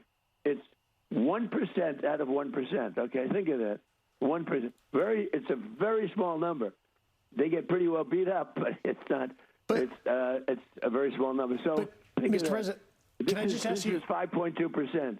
So Ainsley should have told me that when we talked about it many years ago, right, Ainsley? Well, we have you covered The Adderall kicked in. Yeah. Yeah. in prayer. I'll say that. Right, that's Most right. of America is praying for you. God clearly has a purpose for you. Look at George Washington, too. He was shot up. All right. That's a real thing. Nancy, I guess Trump said, I recommend Governor Henry McMaster, Lindsey Graham's wonderful sister, Darlene, to serve as interim senator from the great state of South Carolina. This would be a fabulous tribute to Lindsey, who loved her dearly. Well, don't they have to have a primary? And then Nancy May said, I guess I support the president in his recommendation. So she's already taken the L care. So, okay. Well, that was cool. That was cool by Donald Trump. I want to talk real quick about Mitch McConnell, and then we'll get on to some other things. Mitch McConnell released this picture to prove that he's not dead, which was super cool and not weird at all. And they snuck in this newspaper here purposely to show like the date. I think this was from July 11th on the date there. If you zoom in, it does. Some people have claimed it's AI on the paper. Some people have claimed that he's actually dead and that this is a AI generated image. But I did a bunch of research, and I know that he's not, because some of his friends actually went and visited him, and they posted on their own as well. So clearly, he's alive. His friends aren't going to come visit him and post images with him if he's still alive, right? They wouldn't fake that. And then people are like, oh, well, even if he is alive, like he's not going to be able to function. Well, are you sure about that? Because here he is.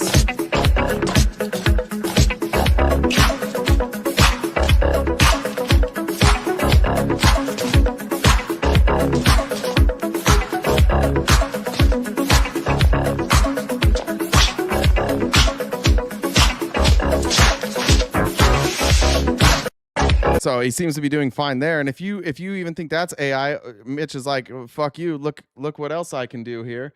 Here he is. We saw the still picture, but look what happened after the still picture. Why didn't they release the video?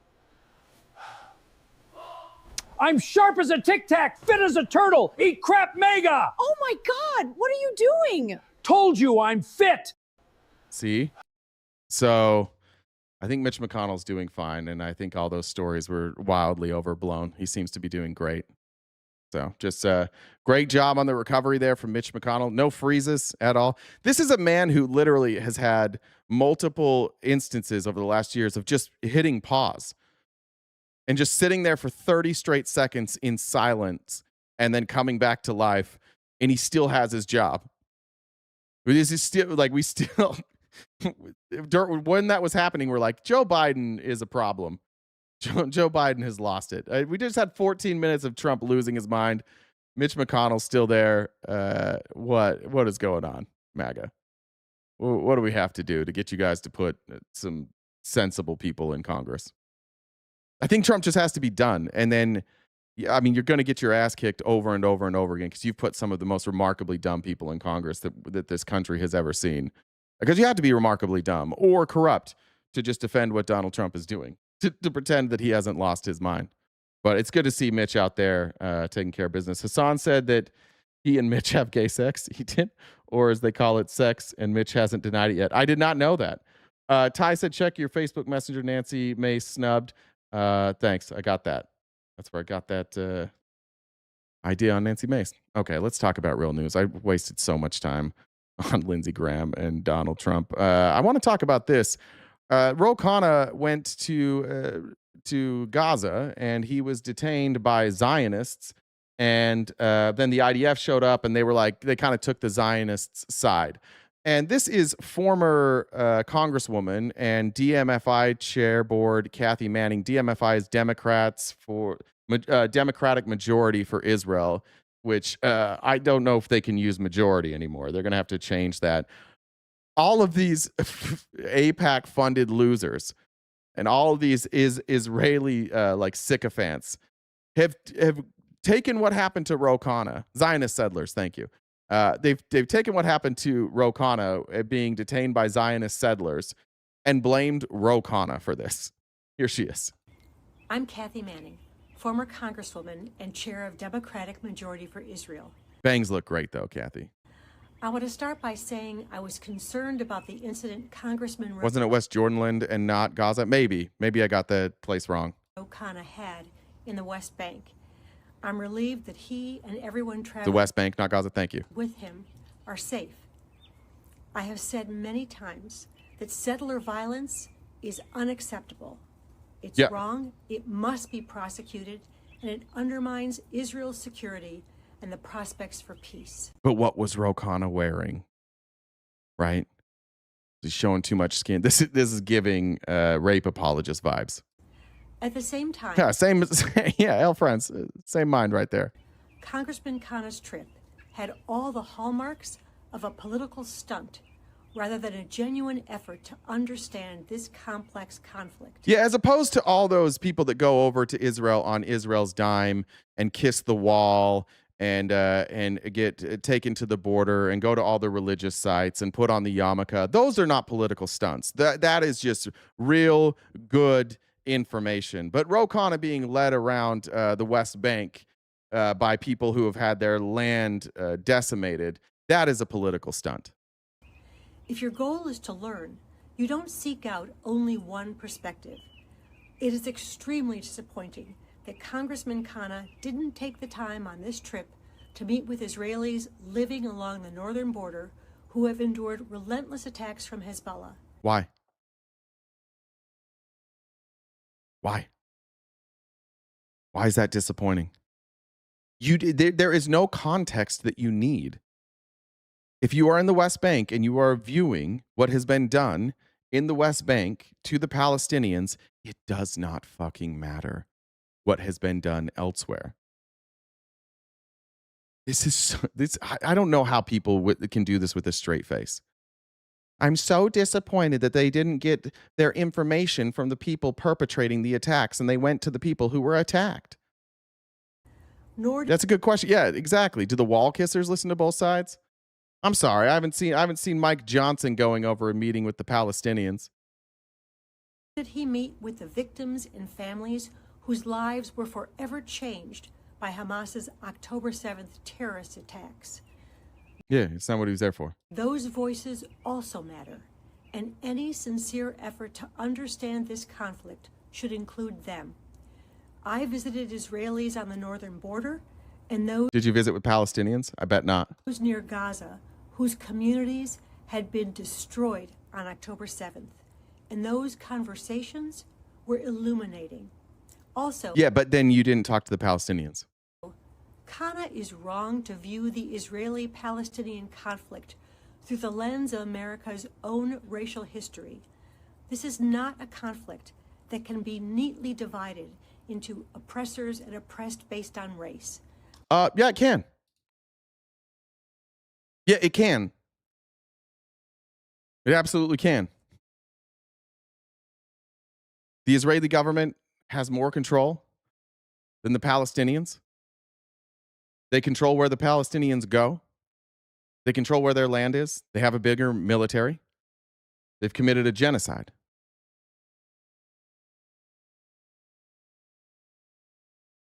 Pretty easy. That construct simply doesn't apply to this conflict. Oh. The majority of Israeli Jews trace their heritage to the Middle East and North Africa. They have all different skin tones and a variety of ethnic backgrounds. Imposing an American racial framework on this conflict distorts the reality on the ground This is annoying. I hate when racists do this all the time. It's about identity. Right? What's the difference if it's based on race or identity? It's about justifying a genocide because of identity. It's the same. If you're choosing somebody's identity and deciding that that person is worth less because of their identity, it's the same. I can't believe these people exist. I can't believe these Zionists exist. I was watching some CNN clips earlier this weekend, and they're like, "You're using Zionist as a pejorative." Well, yeah, because Zionism is ethno-supremacy. It's like, by definition, it is xenophobic. By definition, it is bigotry. By definition, it is synonymous with racism. It's the same thing. Like, it doesn't matter if it's where they can track their heritage.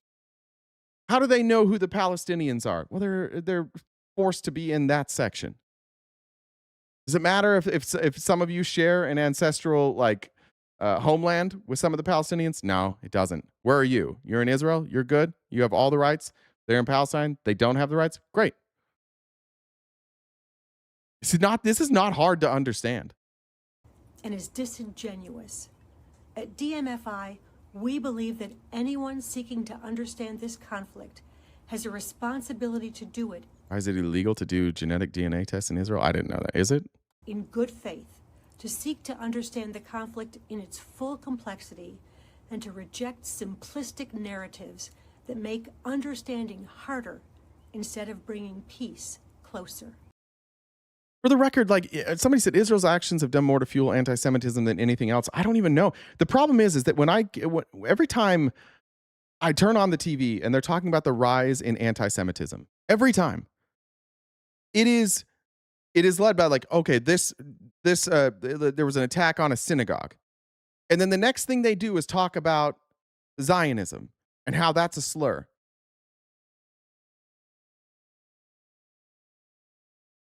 I don't know, that's not anti-Semitism. Anti-Semitism is I hate all Jews. I don't know what the numbers are, but I know in the Democratic Party, Jewish people largely don't support Israel. I don't know what those numbers are around the world, but I would guess that a minority of Jewish people around the world do not support Israel and do not even Brad Lander. He doesn't distance himself from the idea or from the title of Zionist, but he thinks Zionism is something entirely different. But Zionism is fairly criticized. And if you're calling somebody a Zionist because they believe that the people of Israel have a right to do whatever the fuck they want in that area because of the place that they were born, that is ethno-supremacy and should be condemned always. It's no different than the Nazis. That's the irony of all of this, is that you now have the one Jewish state just openly fascist. A lot of Zionists aren't even practicing Jews. Yeah, that's true. A lot of them are Christians. A lot of them are Christian Republicans. Very, very true. All right. Moving on from that, let's get to Rokana. Just a reminder, guys, we are crowdfunded here. And I haven't, it's been a weird day. I haven't brought that up. If you want to help us knock out the remaining balance of that gift goal, that would be greatly appreciated. PayPal, Cash App, and Venmo are the way that we prefer. You can also do super chats, and over on TikTok, thank you guys for keeping those gifts coming. That way, especially today, because we're going to talk about Israel. We need that now more than ever. Thanks, Johnny, Plants on the Spectrum, Tam Bam, Eve, Cat Whisperer, Shar, Birdie, LLM, Chelsea, and Ali, Lil Witchy for being the top gifters over on TikTok. Appreciate you guys. All right, let's get back to Rokana here. He went on to Fox News, and Fox News just is like, all right, we are the Zionists. You are the man who was attacked by, I guess, I don't know if you want to say attacked. He himself wasn't physically attacked by Zionist settlers. Just a reminder that we would not allow this anywhere else. Only in Israel would we allow a sitting senator to be able to go over there or congressman, a sitting congressman to go over to Israel and have people attack and detain him. And most of the Republicans are like, it's his own fault. Did you really not know that going into a restricted military area guarded by local security forces was going to result in your entourage getting stopped? I go to Fox News more than you do. Yeah, I do. I use Fox News a lot. I want the Republicans to see how they're covering this. I think if I show CNN, MSNBC, if I just show left-leaning sources, I just get accused of not showing both sides. So I like when I have an opportunity to show a Fox News side. I like being able to compare what the two different sides are saying. And you can see the lack of humanity from the right when I do this. It was not an area that was restricted by military. American Congress people had been there before. We went with prior coordination, sir. If I could just finish, please, because this should be an outrage to Thanks, any Betsy. American citizen. What happened? We were there seeing the Zanuda village, which Yanan Levy had destroyed, burned to the ground. Many American members of Congress had been there before. We drove up to the road, and these hoodlums with M4s circled our van. They started kicking the tires. They yelled insults. They said it didn't matter that we were Americans. And then the IDF came and they blocked the road. There's breaking news video camera released just this morning that shows those. What demands is he making? Who does he think he is? You're in a foreign country making demands? No, he's not. He's not making demands. We fund this foreign country. We have this relationship. We have members of Congress visiting them all the time. See, this is exactly what I'm talking about. If you go there and you worship the Zionists, it's fine. But if you go and you hear about the mistreatment of the Palestinians, then who do you think you are? Yeah. What was he wearing, right? That's always Republicans. It's his own fault. IDF officers siding with the settlers against the Americans. Many, even conservatives, have said, how dare they do this to an American passport holder, not just me, 4 Americans. And we need the arrest of these people who detained us, who threatened our lives. Congressman, it is disingenuous to call those local security officials random settlers. These are people who operate in the area regularly. Further, sir, I have to... What area? The West Bank? They operate regularly? Their security? They're in the West Bank stealing people's houses and land.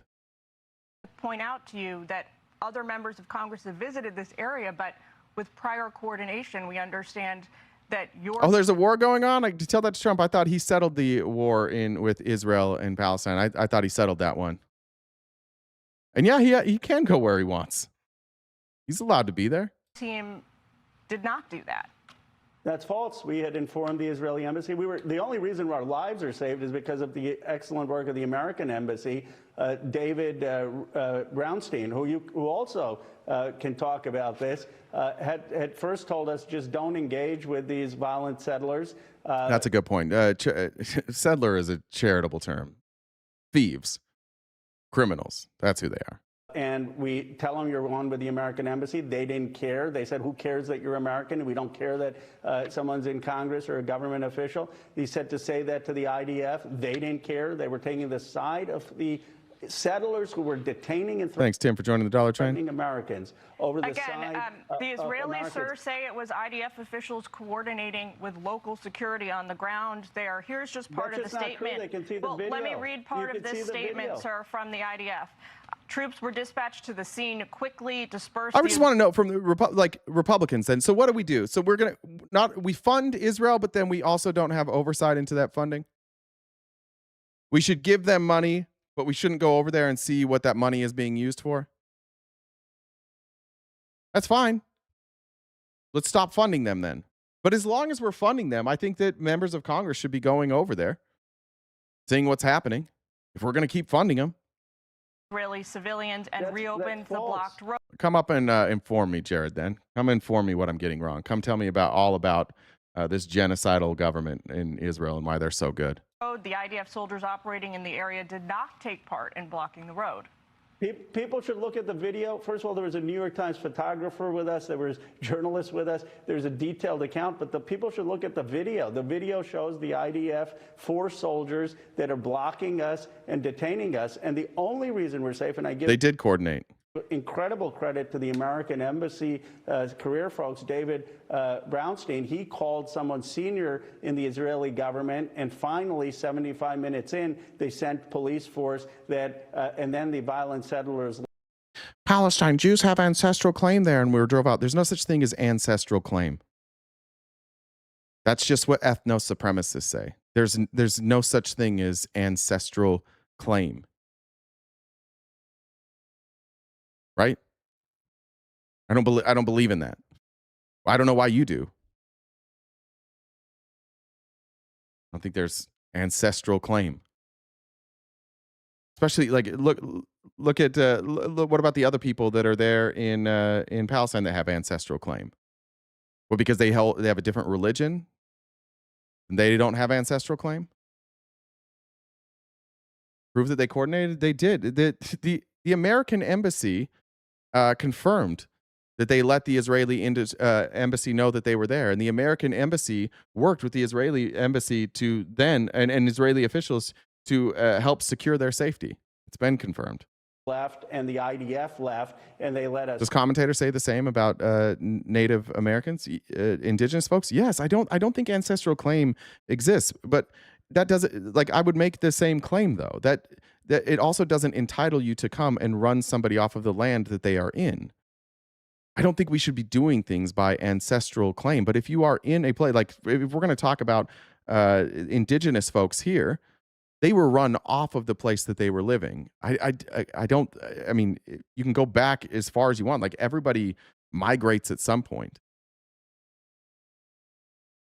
Oh, the commentator. Gotcha. Through, and it was because of his efforts that American lives weren't lost. But the reality is that this is a unprecedented illegal detention of Americans. Well, here's the American ambassador in the United States. Take a quick listen. I want to get your response. In terms of Ro Khanna, we reached out to him when we heard he was going to Israel. The Israeli embassy here in Washington. We suggested he visit with survivors of the October 7th massacre, that he visit the borders. There you go. There's your proof. He reached out.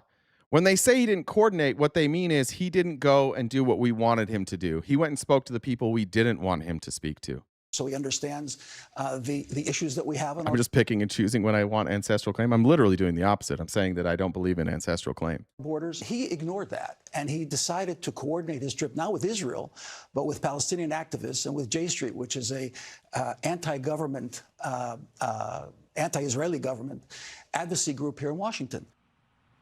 Sir, why did you? See, I'll take that apology now. He did confirm. He did coordinate it. He just didn't do what they wanted him to do. Not coordinate with Israel on this, knowing they're staunch allies of the United States, knowing the recent history of the October 7th massacre, and most importantly, why did you decline to meet with Jewish survivors of the Hamas terror attacks on October 7th? The ambassador is lying. We did inform. Sir, at a certain point, if everybody is lying, sir, you have now said the ambassador is lying, the IDF is lying, the U.S. embassy is lying. At a certain Why are you accusing all of these people who are lying of lying? Because they're lying. That's why. U.S. embassy, I praised the U.S. embassy. The ambassador is blatantly lying.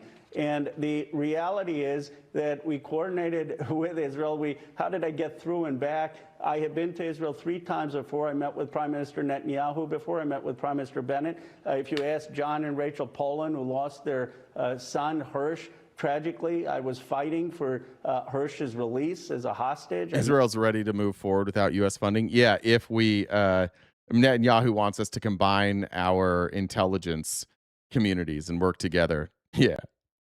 Met with them many times, but I told the Israeli government that I wanted to go on a Palestinian-led trip to the West Bank because I had been to 3 trips to Israel. I had gotten Israel's perspective, and that this trip I was going to go to the West Bank for a Palestinian-led look for 3 days. They knew that, and the point is that just because an American politician wants to get the side of Palestinians, that does not give Israel the right to have violent settlers detain Americans with a passport, that gives Israel the right to have IDF detain us. It's not just me. I mean, Tucker Carlson and others have said that this is outrageous, that this is happening to an American citizen. I've traveled to China. I've traveled to Saudi Arabia. I've traveled all over the world. Never has this happened to American passport holders.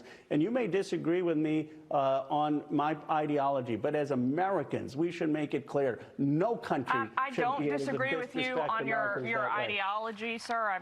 By the way, I just wanted to read this text the guy got this morning from my Republican friend this morning. Out of nowhere. We weren't talking about it. We had been talking about the Charlie Kirk shooter the night before. This morning he texted me at 7 o'clock this morning. He said, I really like Ro Khanna. He's playing chess right now, and he seems to have the right answers. Republicans like Ro Khanna. Have no skin in this game. It's a question of following the facts here. It's a question of listening to official statements from the government there. It's also the reality of going into what was a restricted area without any prior coordination. That is just false. We gave Israel a heads up, and Haaretz, the Israeli paper, said that the Israeli government is wrong. The oldest paper. And all I want people to do is watch the videos. They came out today. We have, and they'll sir. see We have, and eyes. we've been playing them all throughout the segment too, so that our viewers there's a can new see video. There's a new what is video that happening came here. out.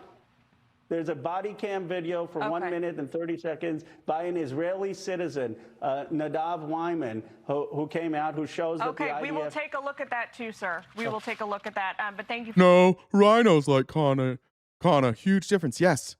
Republicans in name only, which is what you call everybody who doesn't deep throat Donald Trump. Yes, people who don't openly deep throat Donald Trump and exist in a cult where this psychotic madman leads your party. Yes, those people like Ro Khanna. You don't like Ro Khanna because you can only like Trump and people who deep throat Donald Trump as a hobby. And that's what you call rhinos now. But guess what? That rhino group, it's growing. And MAGA is shrinking. You need these people. The people these type of people that are texting me, he doesn't want to like Ro Khanna. I promise you. He doesn't want to like Ro Khanna at all. He doesn't want to like any of these people on the left. He's a right-winger through and through. And you guys are losing him. You're losing a lot of people because they're just not dumb enough to keep being MAGA. Like, they faked dumb long enough, and they're like, I can't do it anymore. It's insulting. Yeah, this news host here is he's pretty bad. All right, I want to talk about ICE. It looks like there was another shooting this morning. Let's see if we have any updates since then. This is from Press Herald. Protests now growing after a man identified as 26-year-old from Colombia was fatally shot. Immigration advocates say he was authorized to work in the United States. One person's dead in a shooting in Bidford on Monday morning involving U.S. Immigration and Custom Enforcement agents. This is in Maine, by the way. Spokespeople for ICE and U.S. Department of Homeland Security have not commented on the incident, which occurred just before 7:18 Monday morning. Bidford police confirmed that the incident involved ICE agents and the police department's involvement was limited to providing security at the scene. Senator Angus King and Rep. Shelley Pingree have said they've learned little from federal agencies about the shooting and both believe agents were not equipped with body cameras. Here are some of the key updates so far. A man killed was a 26-year-old from Colombia who was authorized to work in the United States. Witnesses described seeing a person shot and bleeding from the head. Senator Angus King says the FBI will investigate the ICE shooting, calls for transparency. Protesters descend on Susan Collins' Bidford office as anti-ICE protests around Bidford grow Monday. Neighbor recalls seeing victim's family at the scene of the shooting. Residents say ICE activity had increased in the area in recent weeks. I don't know if we have any updated videos here. Let me look real quick on the... I saw one of a car kind of moving slowly in circles. I would imagine that was post-shooting. You can kind of see it here. You can see this car kind of like going in circles here, this white car. It doesn't seem to stop, which kind of tells me that maybe the wheel was just cranked as this was happening.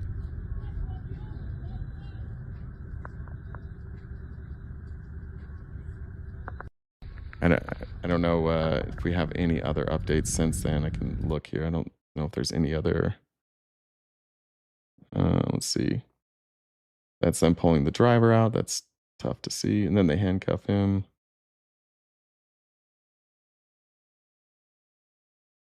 Here's the protesters. Anti-ICE protests outside the office of Senator Susan Collins after a deadly shooting in Maine involving an ICE agent. This is Bedford, where the shooting happened about... Jen, I don't think that was pre-shooting. I think I think that was after. I think he was shot in the car. I think that's what I mean, I don't know why else the car would be like the officers trying to rip the car door open and stop it. They don't have their guns drawn. I don't know. You could be right, but 25 minutes south of Portland. Our correspondent Alexis McAdams is reporting live here in New York City. She's got the latest details on what is happening there. Alexis? Hey, Sandra. So as you can see here on your screen, this is a live look at what's... all right. So I don't know if we're going to get a ton of clarity out of that, especially if they're not wearing body cams, which I don't know why we're not wearing body cams. But this takes us to the story of last week. We had another shooting, Lorenzo Salgado Araujo. I'm not sure exactly how to say that. This is he was shot and killed by ICE agents, saying the ICE agent said he refused to follow commands. Here is the CNN segment describing it, and then his son speaking about his father. Surveillance video that we have just gotten in. And what this shows is the crucial moments before Lorenzo Salgado Araujo, the father of three, who was fatally shot by an ICE officer in Houston on his way to work on Tuesday morning. So what was happening here is that he was driving a crew to a home building site when he was killed. Now, we can see Araujo's van drive by. There you go. You see it. About 5 seconds later, black SUV driven by ICE begins to follow him. And this new video comes as a source with preliminary details about the incident says that Araujo was not the target of their operation this morning. Now that's...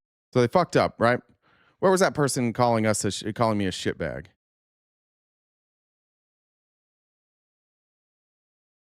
Was that about me? Another shitbag liberal agenda socialist pushing fake narrative.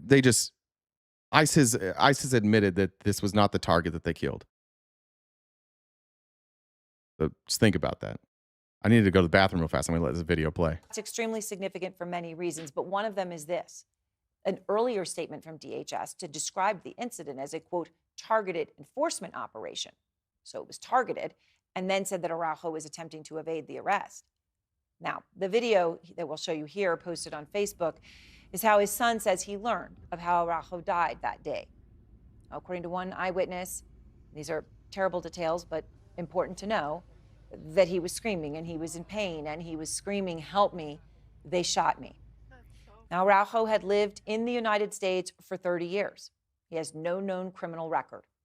Out front now, Ronaldo Salgado. He is Lorenzo Salgado Araujo's son, and he's joined tonight by Juan Proño, the CEO of the League of United Latin American Citizens, who has been supporting the family and advocating for workers like Araujo.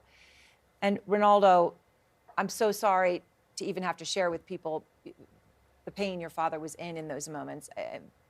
Sorry for your shocking and staggering loss.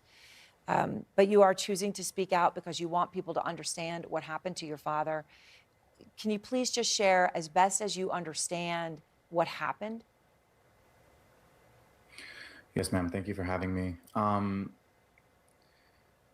What happened was at around 7 o'clock, I was notified by my mom that my dad... What do you want me to watch the full cam of? Full cam of what? I'll look for it. Whoever's saying pull the full cam, let me know and I'll pull it up while this is playing. Was in trouble. We didn't know what it was, but we suspected it to be an ICE-related incident. What I don't know is, like, I don't know of... That was my only thing going for me. You know, that was my only piece of evidence. 5 minutes later, I got into the car and tried looking for him at his work site about an hour away in North Houston, until I got the news on a Facebook page that, you know, there was ICE activity very nearby to where we live.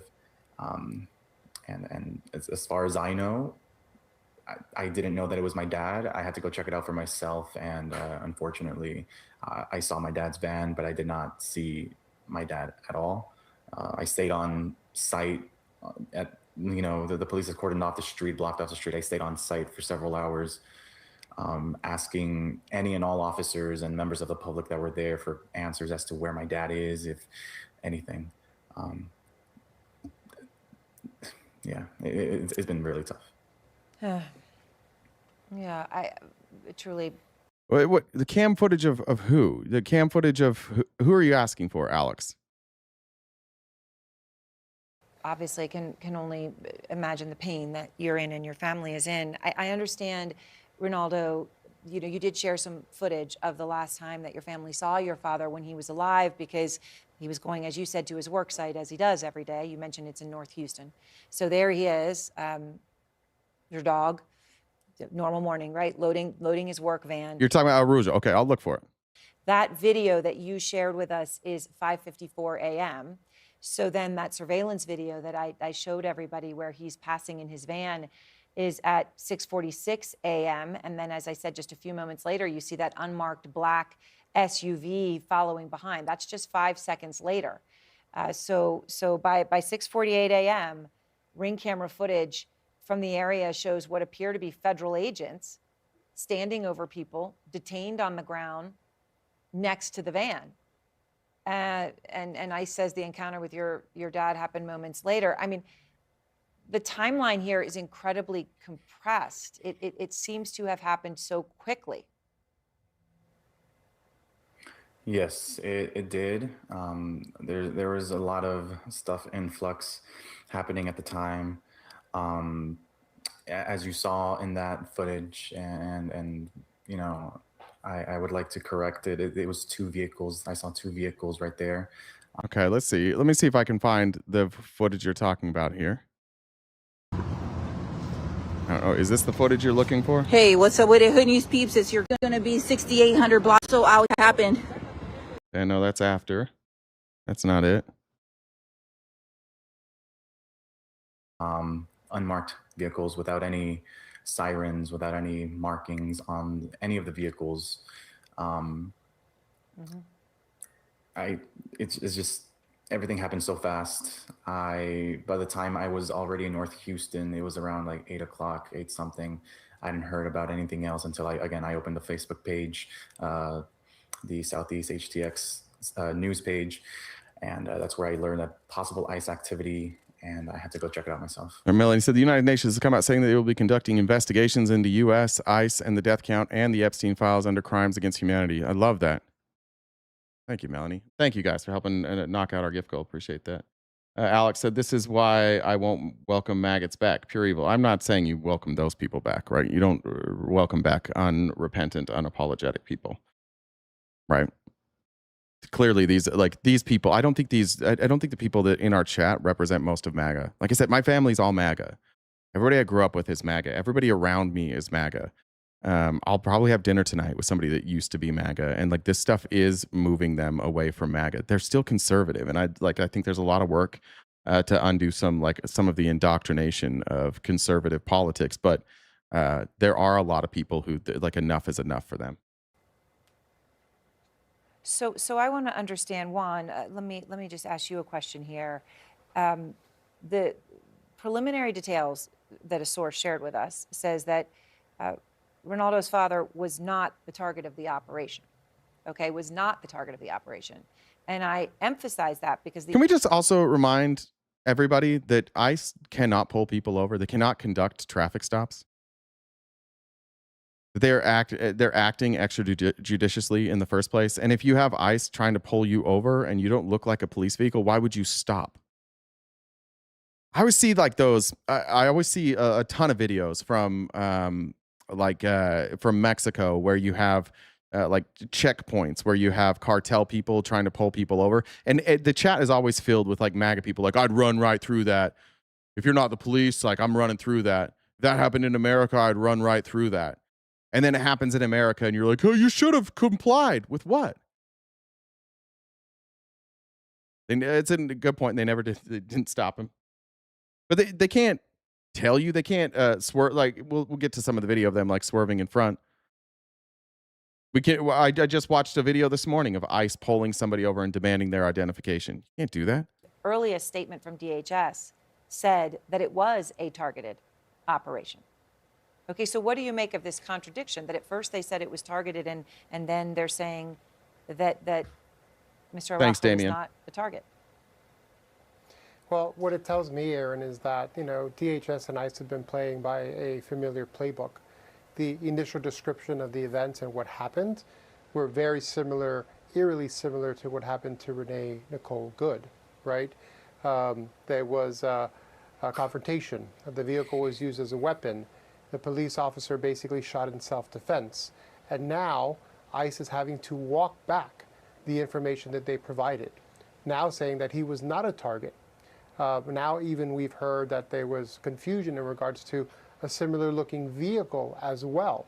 And so the fact of the matter is we do not believe ICE. We do not believe DHS at all. We do not trust that. How many more times does DHS have to get caught lying before we just shut ICE down? ICE should be abolished. It shouldn't exist. Show ICE respect? No, fuck ICE. Fuck them. If you show respect, you won't die. Cool country you live in. Show respect or die. For people who consistently point to the communist dictatorships of the USSR and China, you sure love to act a lot like them. Comply or die. Show respect or die. No, fuck ICE. The FBI will actually conduct a thorough and independent investigation, and we are seeking and asking for a few things. Number one, we want a truly independent investigation to actually happen. We're also demanding the body of Lorenzo to go back to his family. They're still not in possession of it. And in addition to that, we're requesting that all information that can be used as evidence to be retained as well. And so this is just the start of the process. It is a tragic, tragic series of events for a man, a family man, a provider to his children and his wife of over 40 years that should have never happened. Yeah, Mark, I agree. It does happen in America. Watch many videos of people getting stopped at checkpoints in America for many years. You don't necessarily, like, I live in Arizona, so we have those checkpoints within 100 miles of the border, and there's different rules there.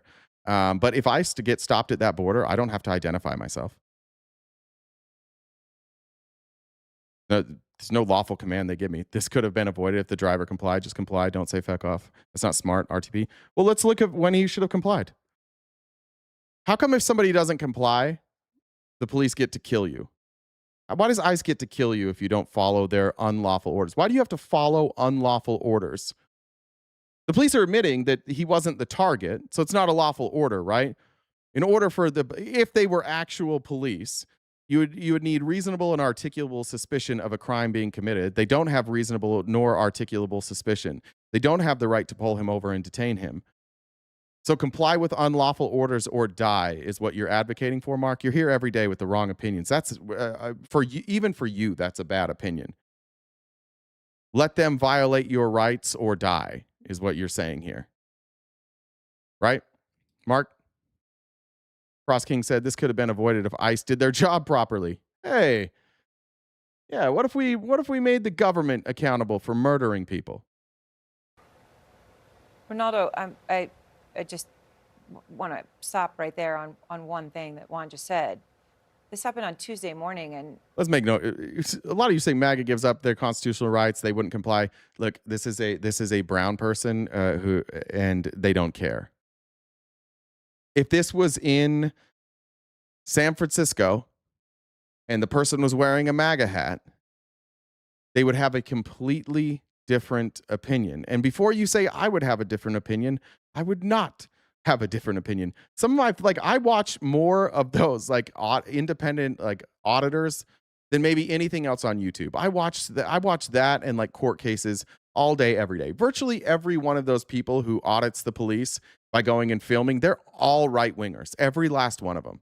Some of them will go in MAGA hats. And not once have I thought oh, because they're MAGA, they deserve to have their rights violated. I would agree with you that there are members of on the left or Democrats or whatever who would say that, who would celebrate that. I'm just saying I'm not that person. And I don't think you should be that person. If you are that person, wherever you are on the political spectrum, if you think somebody's politics mean that they can have their rights violated, or if you think that their immigration status allows them to have their rights violated, respectfully, very respectfully, fuck you.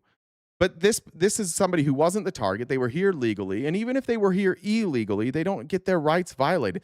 Just because you are undocumented doesn't mean that you get to be murdered for not following unlawful orders.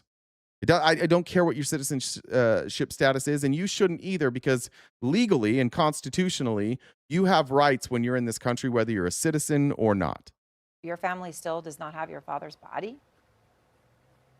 That's correct, ma'am. It's no different than if a cop stops you and gives you an order. If you don't reply, I think you mean comply, you might die if the situation escalates. Okay, so if a cop stops me and gives me an unlawful order, I am not required to comply. And if that cop then shoots me, then that police officer has committed a crime. And I am likely to win that case. Whether I die or not, I'm likely to win that case because I'm white. So it's easier for me, right? I'm a citizen and I'm white. And a lot of people would care a lot more about that than an immigrant. Because I would get the benefit of like the whole country caring about this.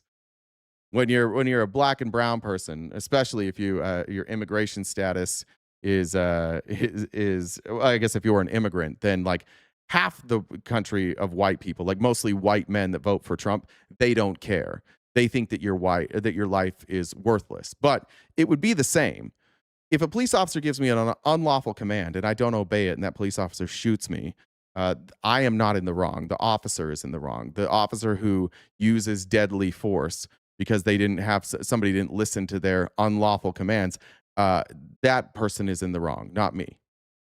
And I will never, and it is absolutely insane that we have so many people in this country who are like, well, you should have just complied. No, we shouldn't become more of a police state. We shouldn't just comply to unlawful orders. That's silly. And Aaron, So when DHS I'm says, going to be very blunt yeah, go here. ahead. Yeah, go ahead. Yeah. All of the personal identifiable information was taken from Lorenzo before he was put in the ambulance. When he arrived at the Ben Taub Hospital, he was checked in as a John Doe. As a John Doe, Aaron. The family has had to go through extra hurdles to do a biometric forensic verification. That's disgusting. They know who they killed. They check him in as a John Doe. No accountability from these ICE officers. None. That it is his father. You realize there is white immigrants? That's pretty racist. What's racist about that? I said I'm a citizen and I'm white. So I benefit. If I was a citizen and I was black, there's a certain amount of you MAGA folks who wouldn't give a fuck. If I was a citizen and I was Hispanic, there's a certain amount of you MAGA folks that wouldn't give a fuck. Because I'm white and I'm liberal, progressive, most MAGA people would still defend my right to live, and they would say it was unjustified. Now, some who are sick and who think that somebody's political values is what determines their worth, some would still be like, he deserved to die. But I would get far more sympathy from MAGA than if I was black or brown or if I was an immigrant. That's the point I'm making here. They didn't actually get a notice that he is deceased until the following day. I never said this isn't a debate channel. I don't know what you're talking about, Zachary. But in fact, I welcome any of you. You can come up here and talk to me. If you message GenDub1 on Discord, you can come up here and you can debate any of this with me live and in person. Sometimes it's a debate platform. Usually it's not, because you guys cowardly hang out in the comments. All the time knowing that his father was there in the hospital and had been shot earlier that day. Who does that? I mean, in what world do we live in where someone would remove all identifiable information and provide no context and information for Ronaldo, who was on the Thank site you, Stacey. in direct conversation with the FBI. They dragged him along, they strung him along, and didn't give him the information that he should have had immediately as his son. Ronaldo, DHS also said, Juan mentioned this a moment ago because he mentioned the comparisons to what happened to Renee Good earlier this year in Minnesota, but the DHS had said your father used the vehicle as a weapon. I just want to... Yeah, exactly. One Love. They're trying to put time and space in between identifying him so they could come up with a story. Figure out what is and isn't on camera. Figure out what they can and cannot get away with lying about. Yeah, 100%. I should not exist. It should be defunded tomorrow. I don't know how any self-respecting country could have a group like ICE who's just out there trampling on people's rights and murdering innocent people and doing us no good, by the way. If you how are they helping? What are they doing that has made your life better? Nothing. It's not like I understand some people saying they're doing their job. Yeah, they are doing their job, but is their job really helping us? No. What benefit are we getting from these deportations? Not much. Give you a chance to respond. This could have been avoided if ICE did their job properly. Yeah, all of the lives that have been lost could have been avoided if ICE did their job properly. That allegation that they put out there initially. Look, I know my father. He had G. Pierce, I'm a progressive, and I am not an admitted socialist, Marxist, communist, anti-American, anti-Western society person. I'm just somebody who wants things to get better, and I think progress is a good thing to aspire to. His main concern was to keep the van safe and his tools safe. There's been instances in the past where his van got stolen and his tools got stolen. So ever since then, he's been very cautious. Jimmy said, do you do video reactions on your Cameo? Happy to. If you want me to react to a video, I'm happy to do that on Cameo. It's about people following him, people looking at his van a little bit too much. So along with that, my dad was also in the process of obtaining a work permit. He decided that it was time for him to achieve his American dreams after putting 3 kids through college, one currently in college, I'm sorry. So he had been informed, and we have spoken as a family time and time again. Slave patrols were also doing their job. True. Again, honestly, and it's an apt comparison. The same level of inhumanity. It's a very, like, slave patrols and ICE are two, like, those are pretty good comparisons. What my dad should do in the case that he did get detained by ICE. He did not know that those vehicles following him were ICE agents. Again, these vehicles were unmarked. They had no emblems, no logos, no flashing lights. There was no way for him to know that they were ICE agents. So how do you know when to stop? Right? How do you know that these are officials? No lights, no markings. How do you know you're not being hijacked? I sure as shit wouldn't pull over if unmarked vehicles with no lights were trying to pull me over. There's no shot. I would assume that these were criminals. I would assume this was somebody trying to hurt me. And I'm not stopping for that. I know my dad would have stopped had ICE agents formally and clearly identified themselves. And by the way, we can see the video. They clearly don't have lights on. To their vehicle markings. My dad would have stopped and complied because he knew that there was a process. For him to be able to get for him to be able to be released from any sort of detention, or at least, you know, there would be ways for him to come back to us if that were to happen. I agree with you, Kevin. They are criminals. ICE are criminals. My dad, again, he would have stopped had ICE very clearly identified themselves through their vehicles. Renato, I'm just so very, very sorry to you, your mother, and your siblings for such a, as I said, staggering and unimaginable and sudden loss. I'm so sorry. I appreciate you choosing to speak out. And Juan, thank you very much also for making sure people understand the story and about your father, Renato. Good point. You don't have to pull over for unmarked vehicles. Even if it's the police, having lights without markings is irrelevant. Renato, thank you both. Thank you, Aaron. Thank you. Yeah, thank you. And illegal could have been avoided by going home. Yeah, I think you're making my point. Is that you guys think that being here illegally is justification for murder. And that's where we're different. And that's where you're losing people. That's where you're losing our reputation across the world. Like, if you want to be that kind of person who thinks that if you're here and you're undocumented, that you should be murdered, you're free to hold that opinion here in the United States of America. But I would appreciate it if you would stand 10 toes down on that. I would appreciate it if your politicians did too. There's some level of me that's like, at least you're being honest. Everybody else is pretending that this stuff is justified. At least you're being honest.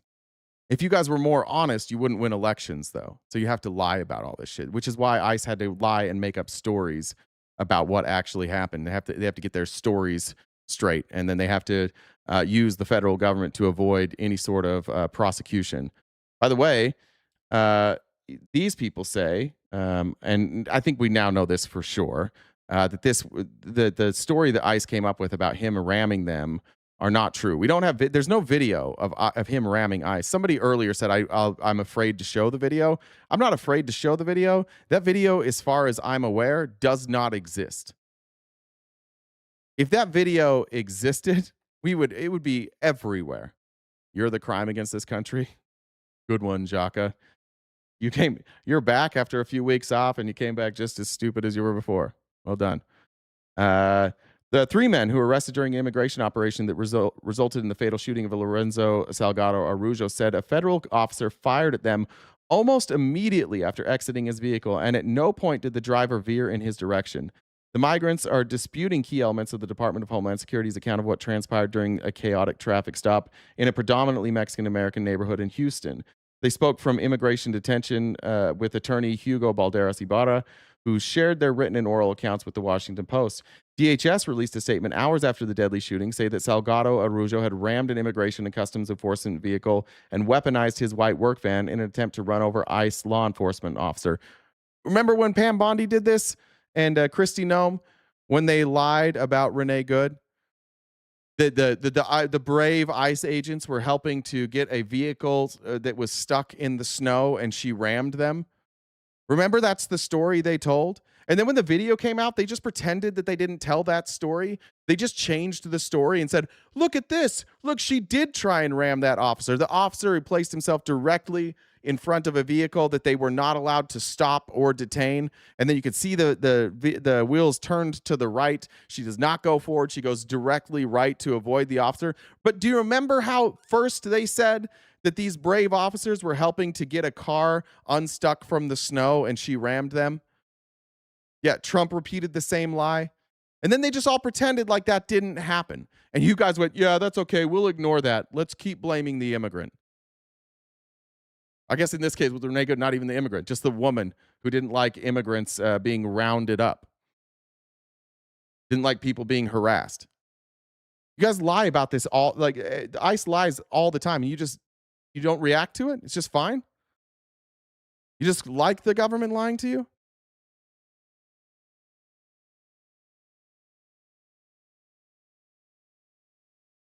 Can one of you explain how that story changed? It's no different than a cop stopping you. You don't comply and escalate things, interfere with law enforcement operations. There's a pretty good chance that you won't be making it home. Common sense. No, it is different because they're not cops, first of all. Secondly, you're not required to comply with unlawful orders. Thirdly, there's no, we're reading this evidence here. There was no escalation from Araujo.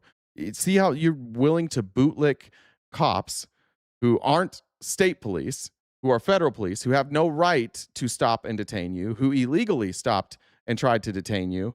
And then there was no escalation by Araujo, and they still killed him. And you're in here making an argument where none of what you just said is common sense, applies to what we're talking about here. Joseph Trinidad Rojas said this is a lie when responding to the white work van attempting to run over ICE enforcement officers. It is impossible for them to say that they were going to get run over. There were no officers in front of or behind the vehicle. They were on the sides. The wounds were from the sides. Balderas Ibarra spoke to Rojas, Daniel Torrado Pantoja, and the shooting victim's brother, Victor Salgado, and said he heard the same story from each as he interviewed them separately. The men are not being housed together, the attorney said. All 3 are undocumented Mexican immigrants who are now facing removal proceedings. All of them reiterated that there were never any ICE agents in front of the van. They came in and started shooting from the sides. DHS did not immediately respond to a request for comment regarding the accounts of the migrants in the van at the time of the shooting. In a statement early Friday, the agency said that the officers who stopped Salgado Araujo's van had seen 2 similar vehicles earlier on the property of a person suspected of being in the United States illegally. On July 7th, officers were almost at the target's address when they observed a white van with an individual who resembled the target. Oh, they saw a Mexican driving a white van and thought, fuck it, let's go. That's not probable cause. That's not reasonable and articulable suspicion. And they're not allowed to do any of this. I'd also like to point out that everything ICE is claiming or DHS is claiming happened, they don't have evidence of. The evidence is literally the exact opposite. Why is it, do you think, as MAGA folks, that you are willing to believe the side that has provided no evidence versus the side that has provided evidence? It couldn't possibly be skin color, right? It couldn't possibly be their documentation, right? Couldn't possibly be that they're immigrants, right? You must have a reason to believe DHS, who's provided no evidence. Every bit of video evidence we have says that these people are telling the truth, but you believe stuff that you can't see, right? What's the reason for that?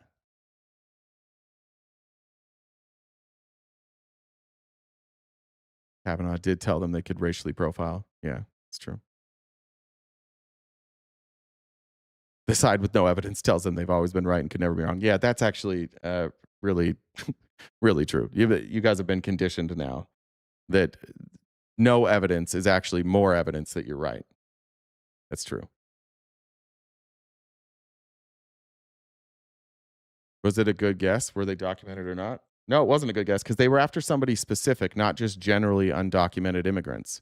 So no, it's not a good guess. It's a bad guess.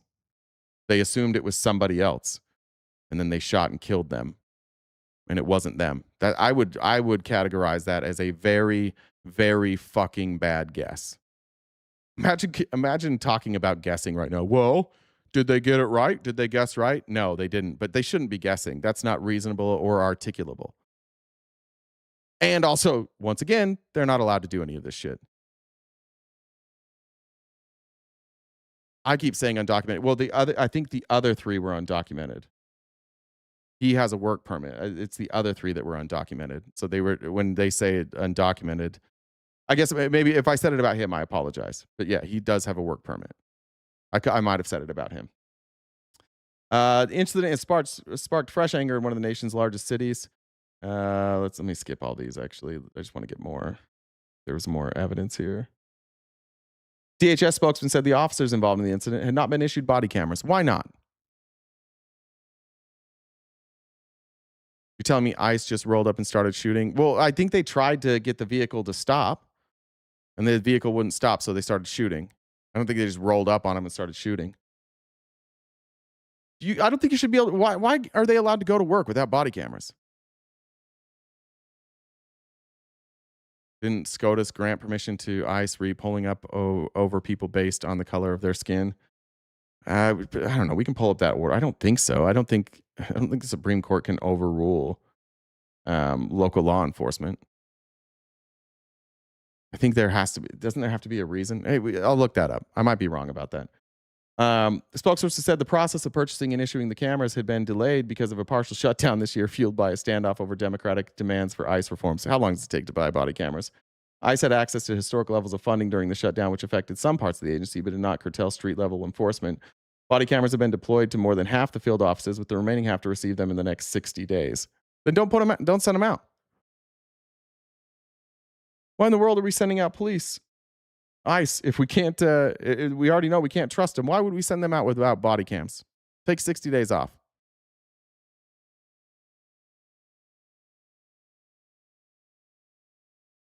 Let's look at the SCOTUS decision because I don't remember exactly what it said. Let me pull it up. It's been a while since we've covered this.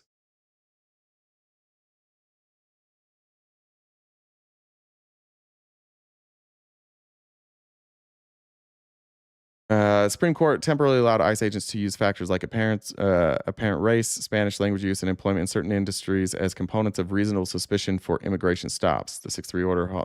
The emergency shadow docket decision enables federal agents to consider a person's appearance and occupation as relevant factors during immigration enforcement patrols in LA. Kavanaugh, writing in concurrence, argued that while race cannot be the sole basis for a stop, it can be weighed along other common sense indicators and proxies. Okay. Well, yeah. So in this case, that would have been race, though, right? They're the wrong person. Although they probably get away with it.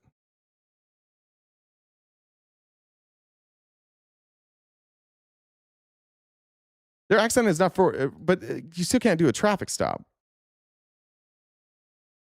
I think that's what we were talking about, though. Like, it still doesn't give them the right to do traffic stops.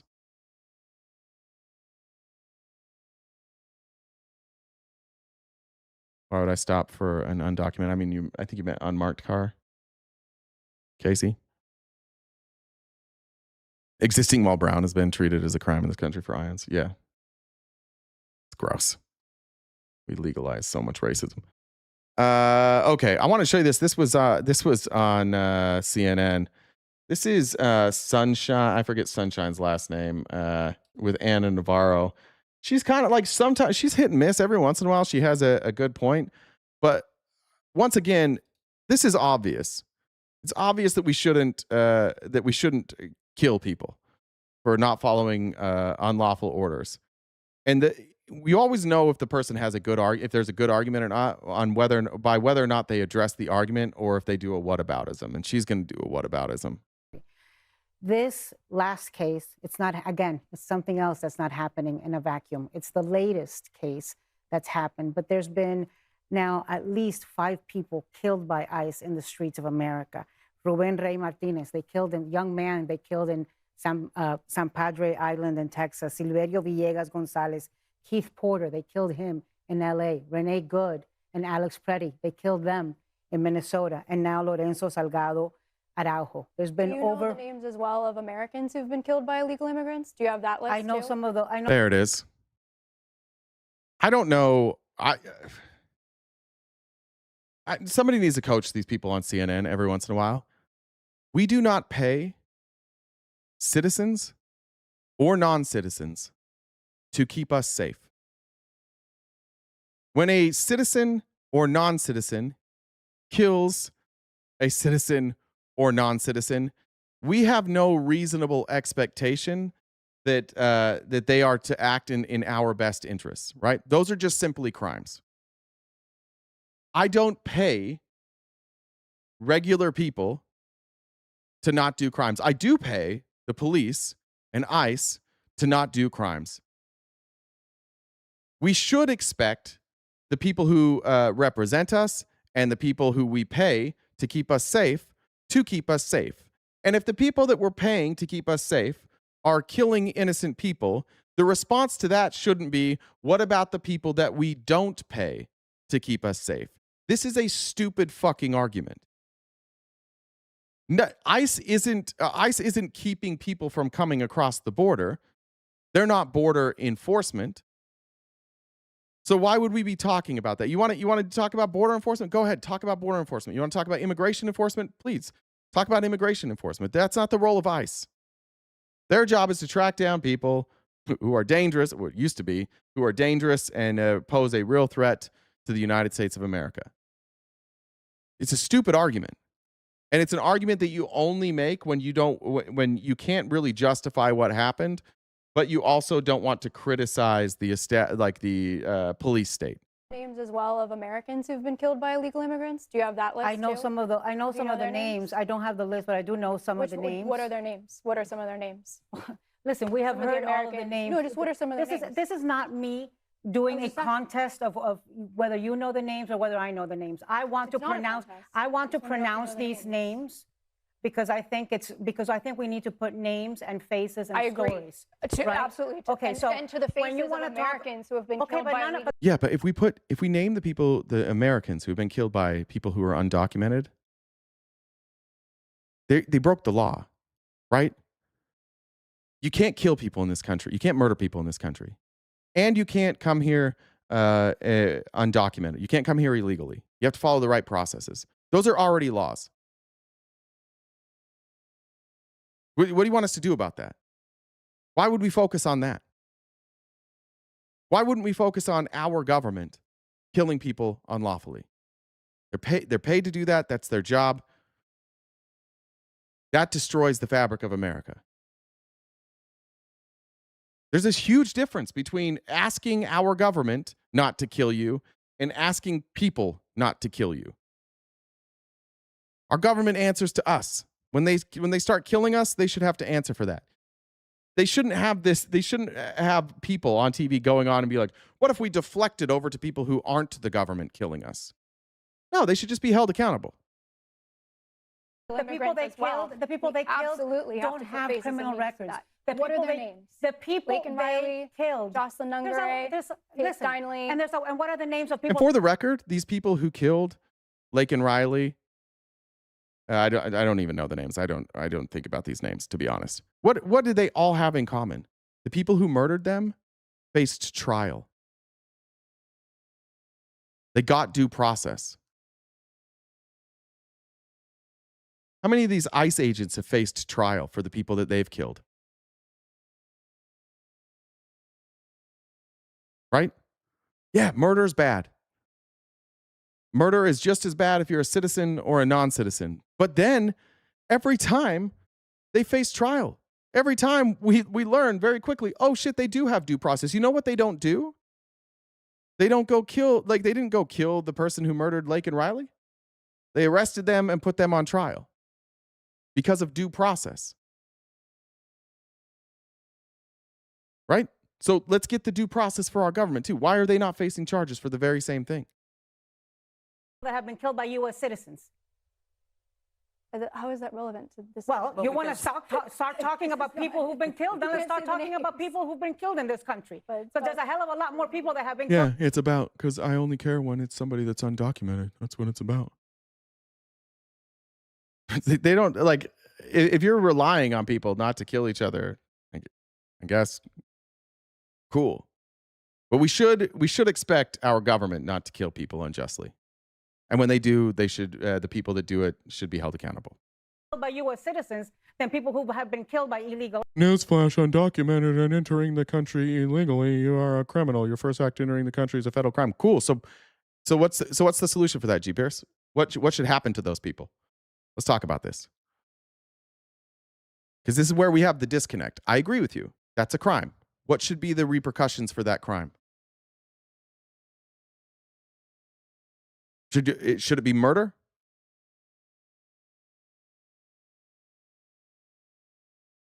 Colonial said it's not criminal. It's a civil violation. It can be criminal in certain cases. But what are the repercussions? What should happen to people who come into this country who are undocumented? Should they be murdered? You're a pathetic traitor. You need an apostrophe R-E there, not Y-O-U-R. Using the wrong your. Deported immediately. Great. Yep. Due process. Due process, right? I agree with you. You can't get deported immediately, right? Because the people who catch you have to prove that you're not a citizen, and you have the right to prove that you are here legally, right? So you go to court. You would go, in this case, immigration court, and then you prove whether or not you're a citizen. And if you're not, then you get deported, right? Agreed. That's what should be happening.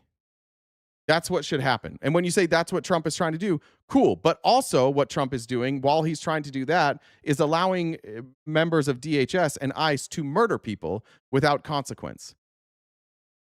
See how you're overlooking the part that we're upset about? Like, I have different views on immigration. If I was in charge, I would do things differently. But I agree with you. The law is the law, and the law should be followed.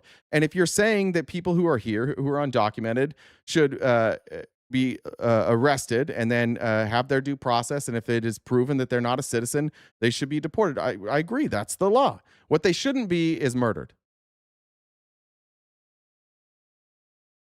And that's what we're arguing here. So stay on that part. Let's get to we agree that there's laws. Now let's talk about what things are against the law. It is against the law.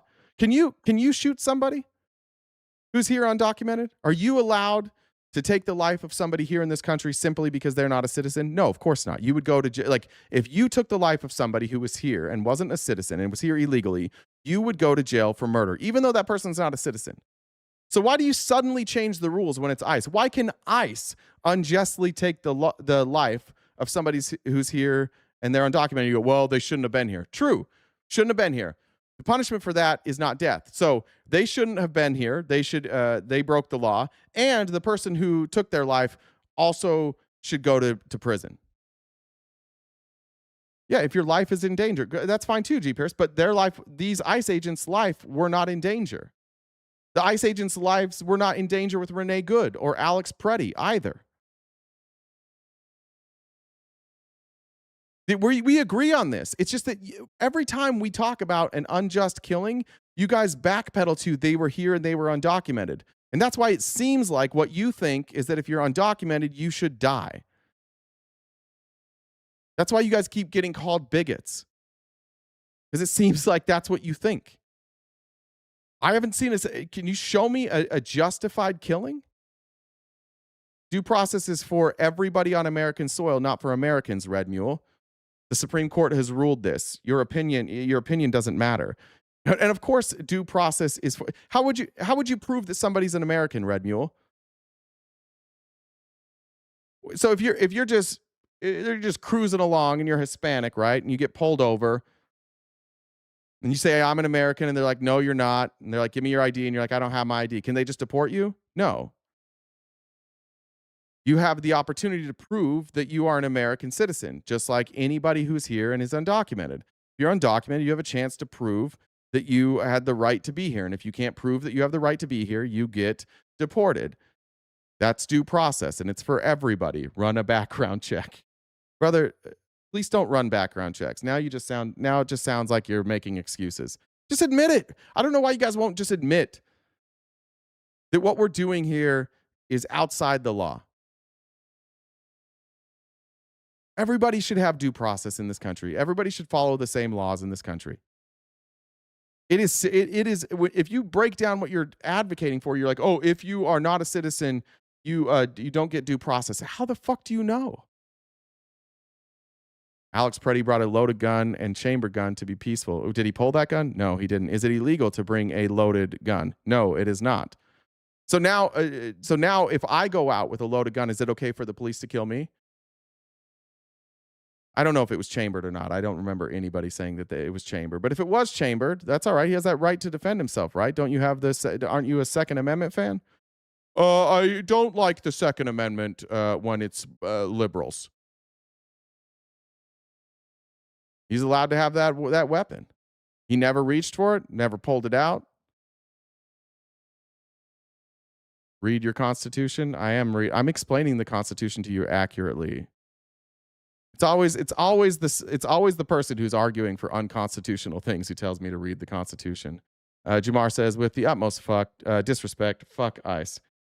We got about 20 minutes left. I know it's been like a heavy day, and I know that we haven't talked about it much, but we do have a gift goal. That's what we need to keep the lights on every day. If we ran a dollar train right now, we knocked that out. I think there's 178 left in that gift goal. If you want to help us knock out the remaining balance of that gift goal in the next 20 minutes, that would be greatly appreciated. Then I won't get any lashings from Jen. Let's get back to this video. Aliens. And that's not what we are talking about right now. We are talking about a government agency that is out of control, killing even American citizens, killing immigrants without a criminal record, that are not the targets of the investigation, lying about it as they have done, and there being no full investigations and accountability. So the number, according to the AP, that they have for fatalities in these immigration sweeps so far is 8. ICE says in response to that. I love that. He was also, prior to that day, he was kicking the taillights of a federal enforcement vehicle. Cool. So that means if you kick a federal vehicle, did you get to be murdered? Everything you're saying, like, he kicked a vehicle the day before and then he was lawfully carrying. Cool. One of those things is illegal, probably a misdemeanor, and the other thing is legal. So why is he dead? Well, common sense. That's a good point too, AZ Wild Bill. Good to remember that Preddy was disarmed before he was shot and killed. They had already taken his firearm before he got shot. Resisting arrest. Did they have the right to arrest him? What crime did he commit that allows them to arrest him? What was the crime he committed? These are immigration officials. So they would have had to arrest him for either interfering, which he wasn't doing, and they can detain him, and then the police could get him, or he was guilty of an immigration crime. What did he do? He had his back turned. After the official threw a woman to the ground, he tried to help that woman stand up. And then he was tackled from behind and thrown to the ground. What crime did he commit? Obstruction is arrestable, but what was he obstructing? What was he obstructing? That officer had already thrown the woman to the ground and then stepped backwards. What's the obstruction there?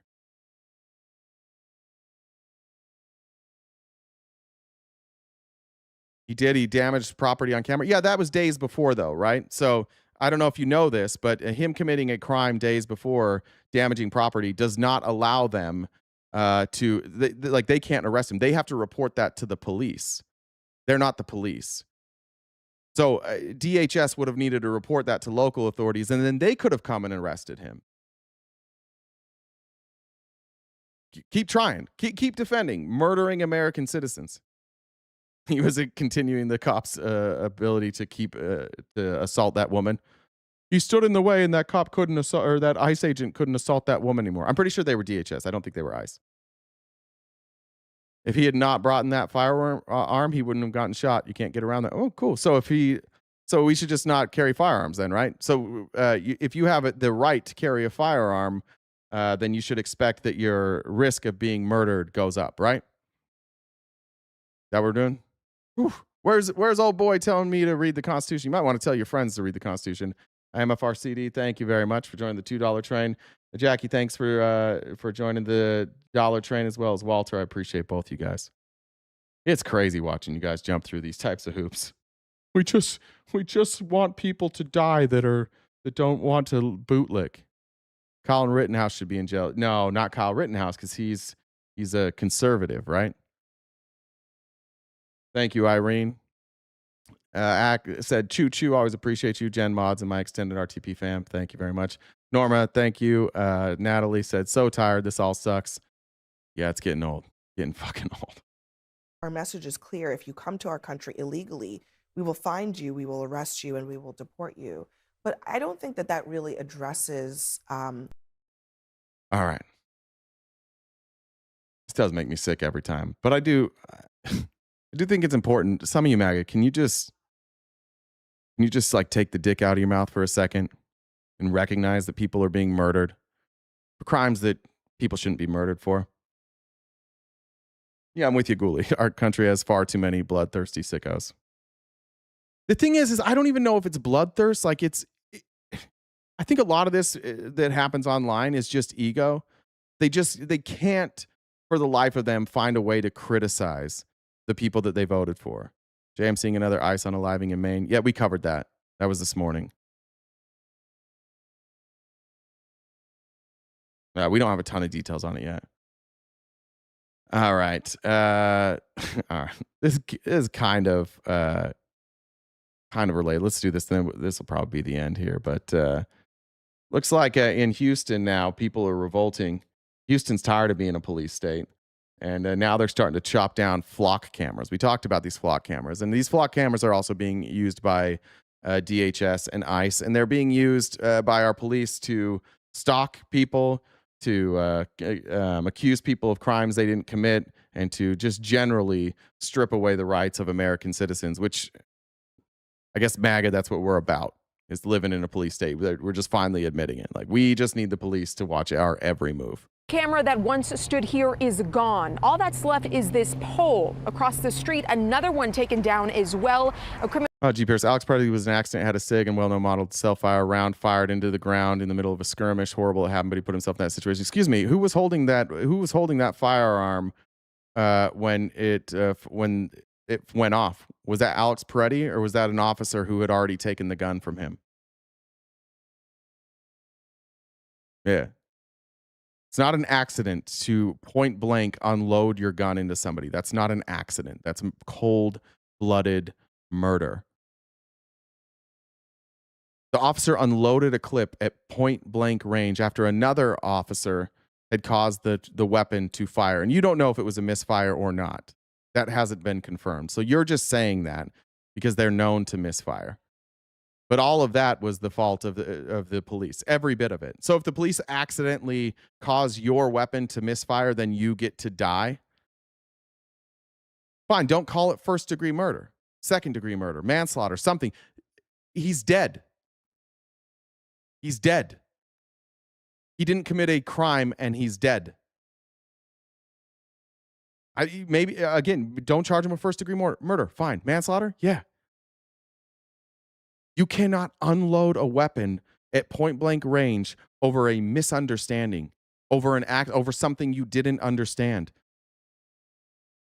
How in the world is Alex Peretti's life taken? And the excuse is, well, somebody else did something that confused the officer, and so the officer unloaded his weapon into him at point-blank range. So there we go. Why do we call him peaceful when interfering with a load? Shut the fuck. Who fucking cares? Call him whatever you want. You can call him whatever you want. He still doesn't get to. He still shouldn't die. God, you guys are focused on the craziest shit. He's dead. A nurse is dead.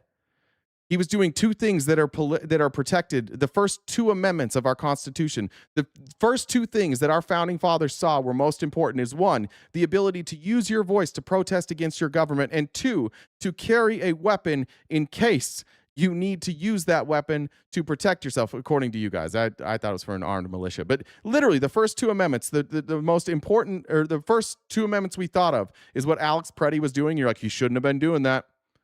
Shouldn't have been doing that. Trudy, big W for Trudy in the chat for the $50 over on Venmo. Kelsey, thank you so much for joining the Dollar Train as well. I love that profile picture. And Illusion said, Blade Runners Unite. Sarah said, I'm broke, but here's a little something. Thank you. Walter says, fuck Lindsey Graham. Always. Fuck Lindsey Graham. I'm not going to celebrate Lindsey Graham's death, for the record, if you were here before, but I sure as shit am not going to spend a single moment being sad for him. Faraz said, abolish billionaires, eat the rich. I like that. Criminal justice expert tells me. All right, back to these flock cameras that are being cut down now. Definitely don't do this, guys. Definitely, whatever you do, don't mess with flock cameras. It's a crime, and you shouldn't do it. W. Trudy. Thank you, Trudy. Yeah, this could be a sign of the growing public unease with this type of video surveillance.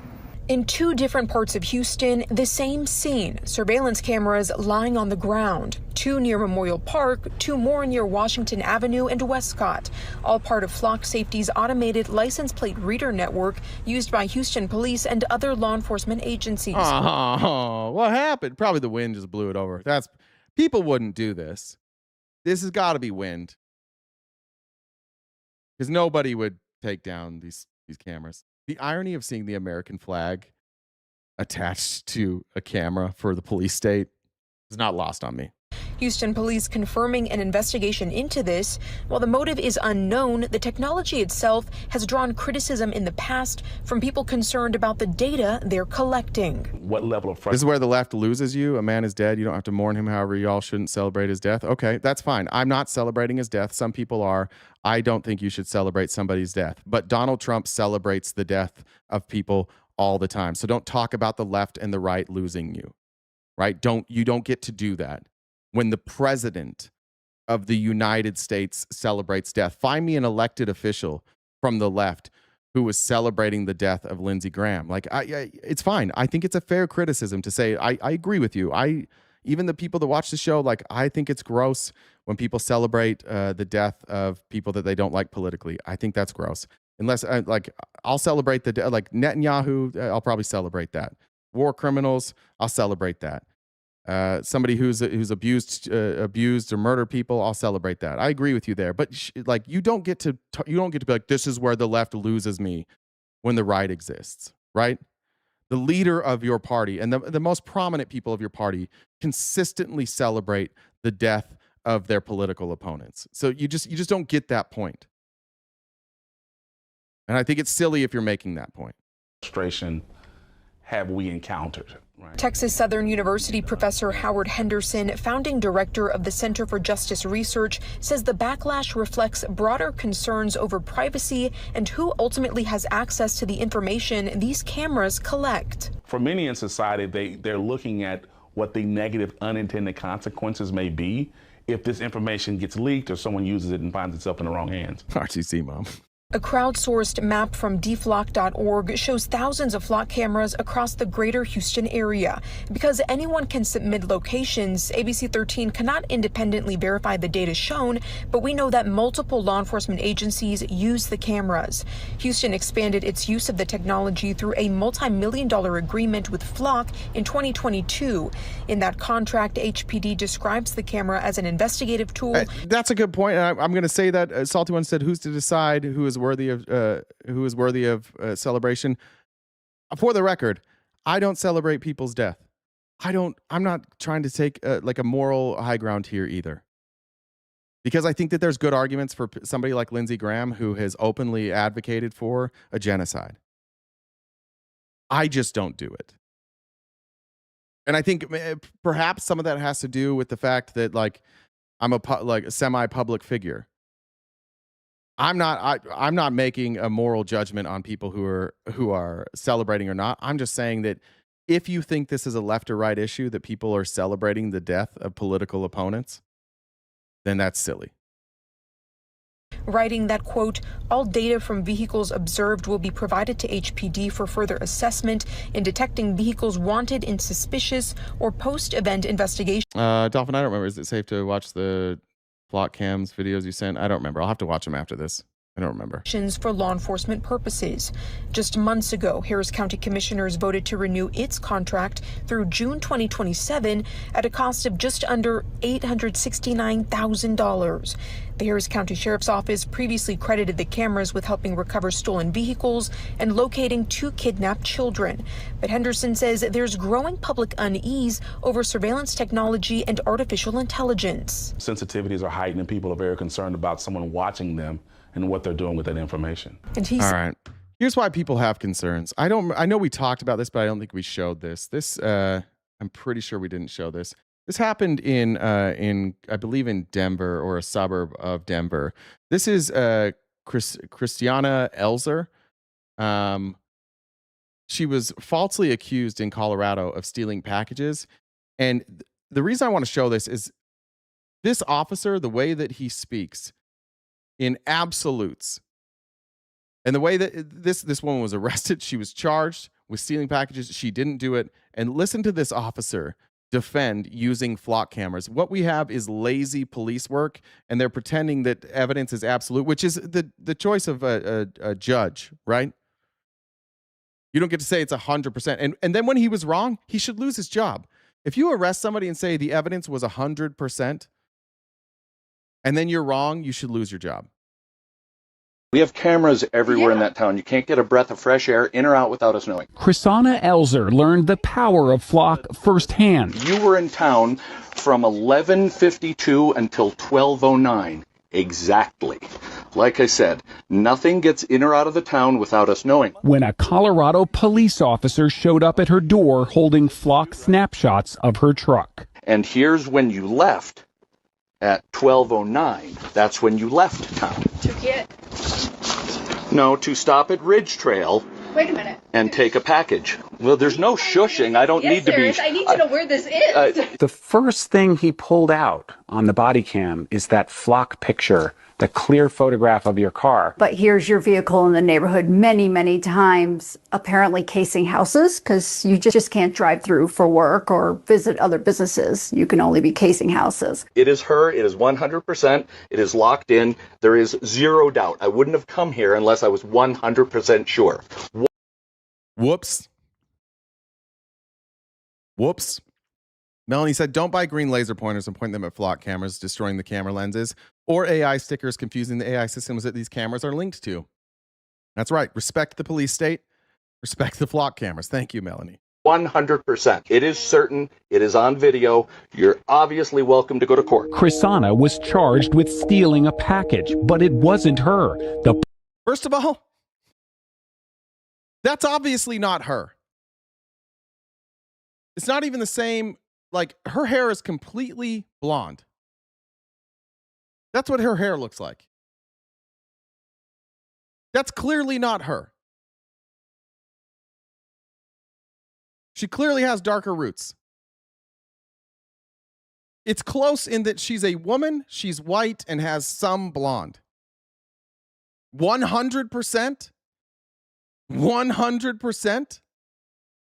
Was charged with stealing a package, but it wasn't her. The porch pirate was somebody else. Multiple times you tried to show him your video evidence. He didn't want to see it. Reminder from Noodle Poodle, 10 minutes ago, MAGA in chat were celebrating Alex Preddy being unalived by ICE. Good point. Let's never let them forget that. Oh, this is the video you sent, Dolphin? Yes, I did. Okay. I had added it to the outline. I just didn't remember what I did with the video. I didn't remember where I got it. Thank you, Dolphin, for this video. W Dolphin in the chat. And we got about 10 more minutes. If you guys want to knock out the remaining balance of that gift goal, that would be greatly appreciated. And then just a reminder, we also have paid memberships. If you want to join us for our member-only events, you need to be a paid member either on TikTok, YouTube, or Twitch. And you can get a free membership on Twitch if you have Amazon Prime. You can just log in with your Amazon Prime membership, and you can watch all of our stuff commercial free. Even when I called him back, he said, that's not my job. You looked at a time of a crime. You saw my vehicle entering in the flock. No, what I did was, I did an investigation. You called my wife a liar. You saying this is fact. I have video evidence. I don't know what you want me to say. The charges were dropped after Krisanna spent weeks trying to get the police chief to look at her evidence. Time-stamped video from her truck and a neighbor's doorbell camera showing she wasn't at the scene of the crime. Yeah, same name on Twitch, RTP Talks. What does it say about where we are that you feel you have to have more cameras than the police have in order to make sure you can prove yourself innocent? It sounds like it flipped the script to you're guilty until you prove yourself innocent. Without a flock camera, that detective would not have been at her door. By his own admission, he pulled out the flock picture of her car. A 104 cap on IQ produces exactly this. Do you want to apologize to Krisanna Elzer for what happened to her? For the police misusing the tools? I don't think that I have to apologize. He wasn't charged with a crime. He wasn't, other than being reprimanded for his attitude. Sure. No, but I would tell you that, should I apologize for somebody misusing a tool? I don't think so. I would just say that this is just not the what I think anybody in this country ever had in mind. Like, we set up our justice system where it is, number one, innocent until proven guilty, but more importantly, we've set up a system where guilty people will go free. And it will happen more regularly than we would like it to, because we err on the side of not imprisoning innocent people and not giving consequences to innocent people. And I don't know, maybe this is like the most progressive ideology that MAGA has. And that you believe progress is abandoning that principle and instead starting to pre-jail people.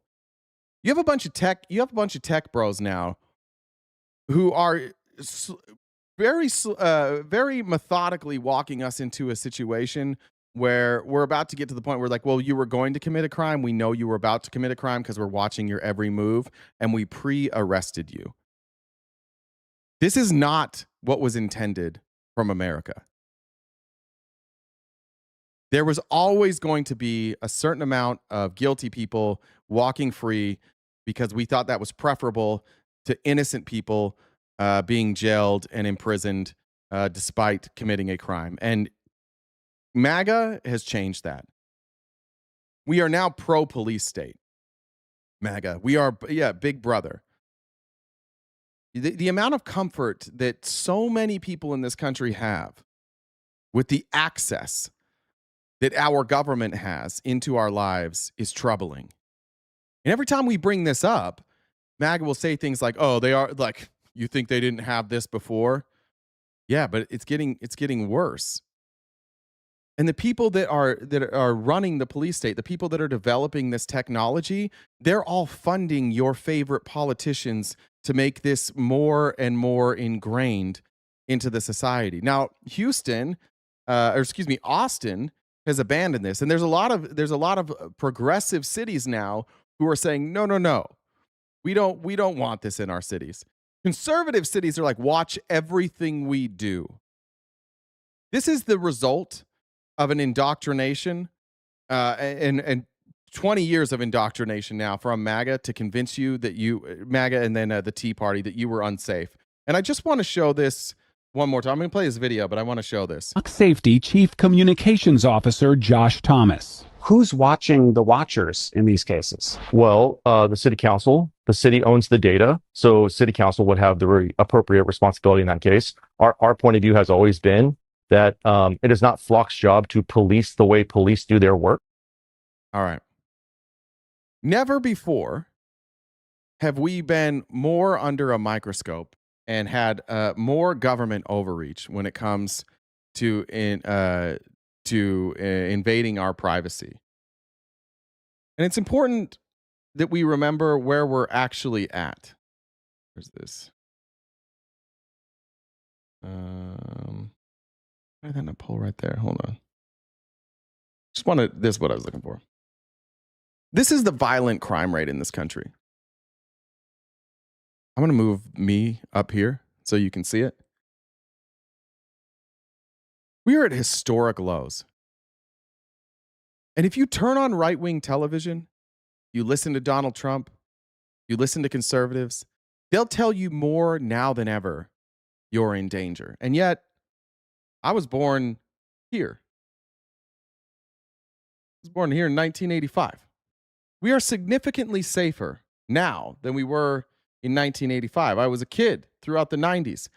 Throughout these years, about the time, let's call it 1995 to 2004, I was basically on my own. I rode public buses alone. I would ride my bike like hours away from my family. I didn't have a cell phone. I would leave in the morning in the summer. I would come back when it got dark, and my parents had no idea where I was. I was far less safe then than I am now.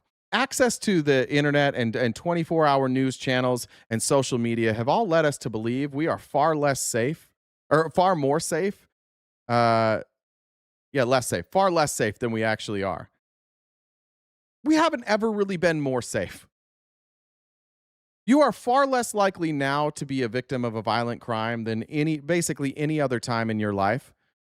And yet we have politicians convincing us that we need things like Flock, that we need companies like Palantir. Somebody mentioned Maven in the chat a minute ago. You know, the Patriot Act, the FISA warrants that now have been expanded. You've never been more safe. And they keep telling you that this is the most dangerous time for you to live in. We don't need any of this shit. This is just police state. And it's for two reasons. They'll tell you that it's about your safety, but really it's about monitoring your life, using your data and your activities to sell you shit, and forcing you into compliance.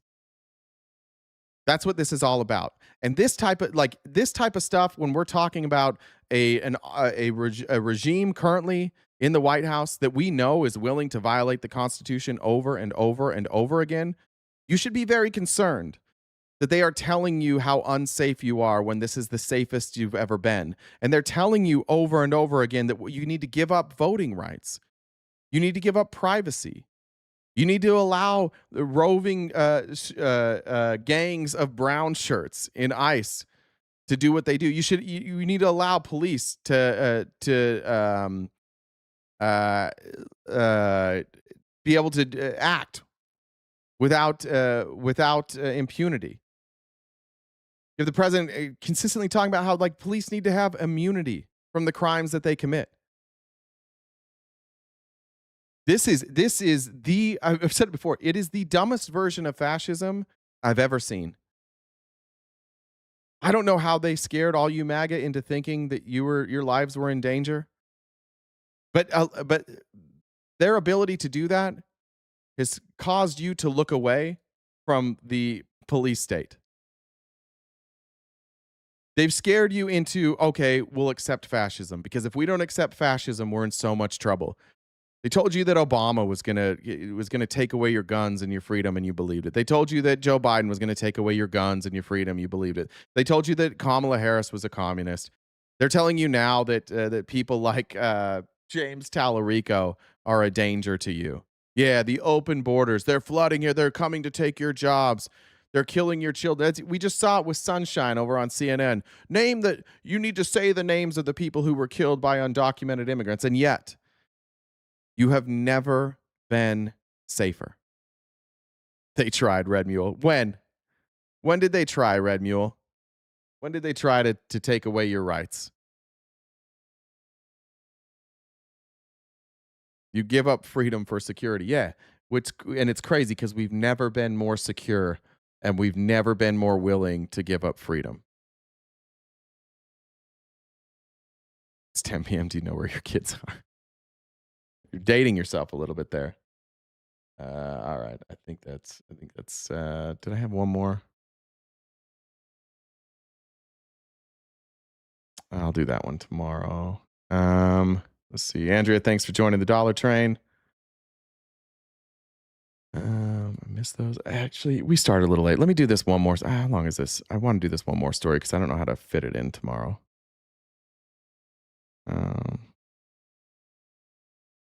Yeah, I want to do this. All right. I'll do this one more story. I'm going to go down here about the reflecting pool. which I think has now been dropped, at least on the news. But we'll see what happens. But I want to talk about the reflecting pool one more time. And the reason I want to show this is because even when we have a total police state with cameras everywhere, it will not stop your government from lying and framing you for crimes. There were 8 people arrested for the vandalism in the reflecting pool. None of them cut a hole in the bottom of the reflecting pool. One of them, the most prominent, former canoeing Olympian, I forget his name, reached down into the pool and touched a piece of the blue paint that had come off. And now they're arresting him and trying to give him 10 years. So even with all this police state, they will still try and frame you without evidence. Just a reminder also, we do have a gift goal, and if you guys want to help us knock that out in the next 10 or 15 minutes while this is playing, that would be greatly appreciated. But here's CNN with the reflecting pool and Janine Pirro telling you that you need to be very afraid of these terrorists who are pulling up blue paint. Honig, CNN senior legal analyst, former assistant U.S. attorney for the Southern District of New York, and I should also know. Sorry, that's crazy. No, they didn't get our guns, but they sure tried. They never introduced any legislation to try and take away your guns. Only Trump did. And Harris and her government ran grocery stores, told us she's communist. She didn't run on government-run grocery stores. G. Pierce, how did you get all of that wrong? That's crazy. You must be trying to make MAGA look bad. You can't be real. You got all of it wrong? That's crazy. B87 said, he who gives up security for freedom deserves neither. That was Benjamin Franklin. That was in her campaign. It was in her campaign to have government run grocery stores. I don't remember that. Let's see. By the way, I'm pro government run grocery stores in food deserts. No, she didn't. I think you might be thinking of the anti-price gouging. It was Mamdani that ran on the government-run grocery stores. So you can just Google search it real quick, but that was not her. Ellie is something of She literally talked about it on her campaign trail. She literally didn't. You're making that up. a pool expert. Counselor, I want to throw up on the screen here the actual legal code from Washington, D.C., the District of Columbia. Whoever maliciously injures or breaks or destroys or attempts to injure or break or destroy by fire or otherwise any public or private property, whether real or personal, not his or her own, of the value of $1,000 or more, shall be fined or shall be in prison for not more than 10 years or both. Okay, so did the man who reached in the pool and grabbed a floating piece of paint maliciously injure, break, or destroy, or attempt to injure, break, or destroy by fire or otherwise any public or private property? And is that one piece of paint that he touched didn't pull apart worth $1,000 of damage? Probably not, right? Talk to me about what these charges mean against Mr. Hearn specifically. Well, John, two things that prosecutors ultimately are going to have to prove, of course, beyond a reasonable doubt. First of all, that he intentionally destroyed property, that it was not the result. Sorry, before we even talk about what prosecutors are going to have to prove, can we just point out how fucking stupid this is that they're even going to try to prove this? We all saw the video. All the people that were arrested reached into the pool and they were mocking Trump. That's what this is. They made fun of Trump and they're being prosecuted. And you know it and we know it. And everybody that is fucking involved knows it. Everybody knows what this is. Trump has an ego. The people that work for him do whatever they want to do. And oh, thank you. Move the cam back down. Whatever he asks them to do, they do it. This is about his ego and his feelings being hurt because everybody was laughing at how big of a deal he made about the reflecting pool. And then he fucked it up. Right? That's why he got made fun of. He acted like we cared about it. He told us how bad Obama was. He told us how bad Obama fucked up. He talked about it nonstop. We asked him to talk about Israel. No, I got to talk about the reflecting pool. We asked him to talk about bombing Iran and gas prices. No, we got to talk about the reflecting pool. We asked him to talk about the hiding the Epstein files. No, we got to talk about the reflecting pool. Every time we tried to talk about him to him about something serious, he's like, but the reflecting pool. And then he fucked it up and everybody made fun of him. And he's so thin-skinned that he got mad. And now we're legitimately using taxpayer money to try and throw people in jail for making fun of Donald Trump. You all know that. We all know that. Not one of you is going to offer any sort of defense for any of this. You know it. You're going to talk in MAGA that's here, whoever's left. You won't even talk about this. You're going to try and talk about something else. But let's be honest about this, what this is. This is Donald Trump being a thin-skinned little bitch. Of some accident. We don't know the exact extent of the proof on that. Jeannie Pirro has said that there are multiple National Park Services employees who will testify to that. Of course, Mr. Hearn claims that he did no such thing. The second thing, that $1,000 requirement. Now, that can be just a technicality. That's the dividing line between a misdemeanor, which some of these new charges announced overnight, they're under $1,000, or if it's over, as in the case against David Hearn, allegedly, that... Do we know he asked them to be arrested? No, but we know. Big W, Asta Sophia, for $60 said even European countries are dumping Palantir. That's true. I mean, all these European countries and Nordic countries are showing time and time again what a good education does. And W. Asta Sophia in the chat knocking out that gift goal. Makes it a felony, and there's going to be a real interesting exchange on that. Jeanine Pirro actually said they're going to call an expert in pool maintenance to testify that the value of the damage here is over $1,000. But watch for the defense to counter by saying if something's already ruined or destroyed or totaled, then you can't damage it any further. Therefore, he did not cause over $1,000 damage. The last thing I would say, John, you see there. We're still waiting for the person who waded into the pool and cut this 350-foot long hole, or I guess cut. This man bent over and reached into the pool. We all know there's no scenario where he broke the law here.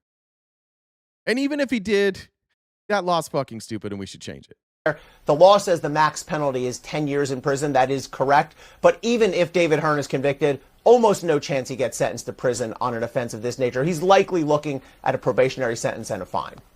All right, let me just, you talked about whether or not it was already destroyed or broken or whatnot. It gets to the word malicious in this law here. Ellie, if I'm walking by a pool and I see a piece of paint floating on the top there and I grab it, is that malicious? Does that get to intent? I mean, is it something that is inherently a crime if I see something like that? Or do I have to go in meaning to destroy this month? They should have had flock cameras. The crazy thing is they did have cameras.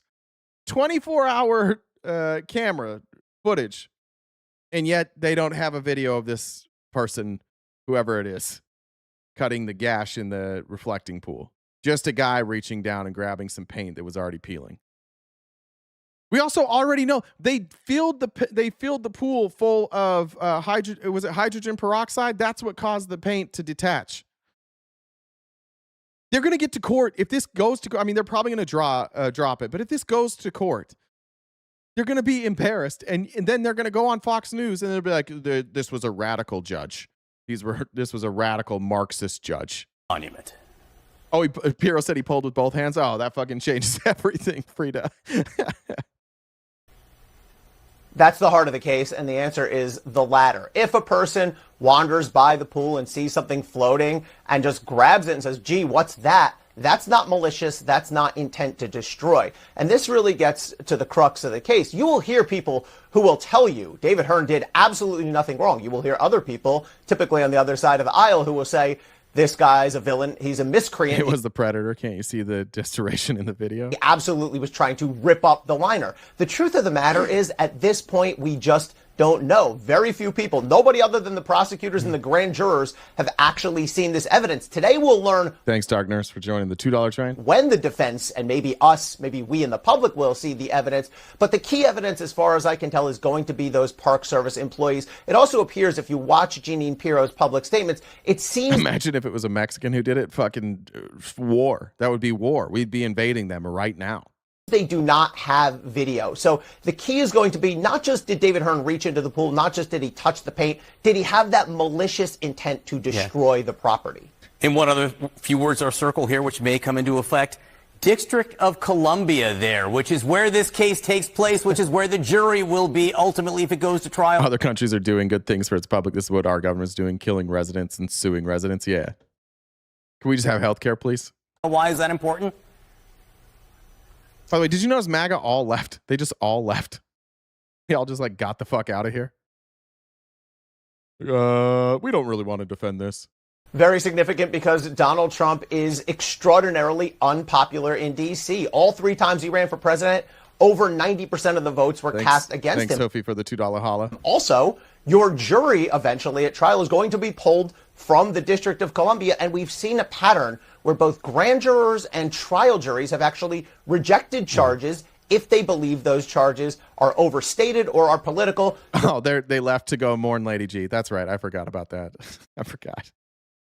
They're not here. They were here earlier, but then they forgot how much they missed Lindsey Graham. And they're like, well, now's a good time to get out of here. Best example I can give you, John, is the incident where an individual threw a Subway sandwich a foot long at a Border Patrol guard who is in D.C. He does it on video. It technically meets the definition of assault, but the jury, even though they saw that video, said not guilty. So wouldn't shock me if we have a similar outcome here. Counselor and pool expert Eli Honig, great to see you this morning. Thank you very much. All right. We gotta laugh, right?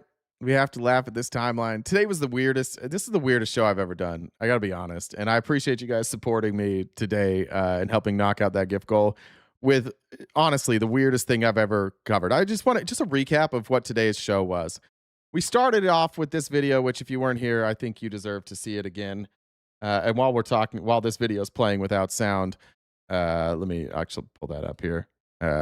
You can watch this while we're talking about it, but it was the weirdest day. We started with this video in Yellowstone.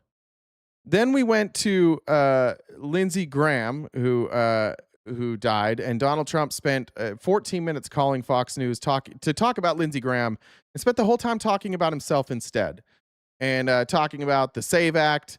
And I believe, did he talk about the reflecting pool? We probably talked about the reflecting pool at some point. Made a bunch of false claims about the California election. Then miraculously, Mitch McConnell stayed alive. We showed Fox News interrupting their own coverage of Lindsey Graham to announce that, yeah, fuck it, let's just keep warring with Iran. Let's just go over there and end the ceasefire and blow them up again. And then we talked about Ro Khanna, who went to sorry.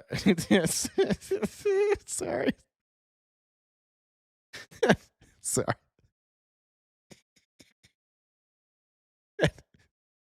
Then we had Ro Khanna go over to the West Bank, where he was stopped and harassed by Zionist criminal settlers, and then a bunch of AIPAC adjacent people were like, yeah, why didn't he go over there and kiss the wall instead? This is his fault. And then we had a bunch of MAGA defend ICE murdering people in the streets without provocation. And then finally ended things up with the police state, flock cameras, and trying to imprison people for 10 years that went to the Olympics for this country and had the audacity to make fun of Donald Trump. So it was the weirdest show I've ever done in my life. I don't know that we covered anything important, and I appreciate you guys hanging out. I mean, I guess the ICE stuff was important. So thanks for hanging out. It was a hard show to put together. I hope we have more, but I'll leave you with one more shot of this man. I hope this dude's okay. But we'll leave you with one more shot of this man being thrown into space by a bison at Yellowstone. Someone said the buffalo said bison, and there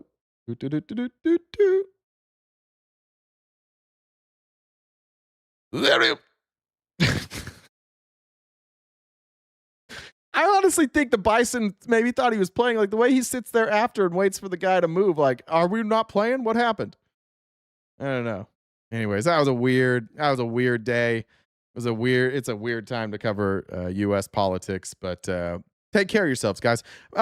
Make sure today that you take care of yourselves. Go outside and touch grass if you can. If you can't touch grass, smoke grass. If you can't smoke grass and touch grass, best of luck to you. Might I suggest that if you can't do that, reach down and find your bootstraps. Pull yourself up by those bootstraps and then put those boots on the ground and do something useful. But before you put those boots on the ground, look in the mirror, say something nice about yourself, drink lots of water, and take water with you because it's hot out there. And until I see you guys tomorrow morning and every weekday morning, 9:30 a.m. to 1 Pacific Standard Time, right here, wherever you watch today, take care of yourselves. Be nice to yourselves. Be nice to those that you come in contact with. And most importantly, stay cute and cool and have a great summer.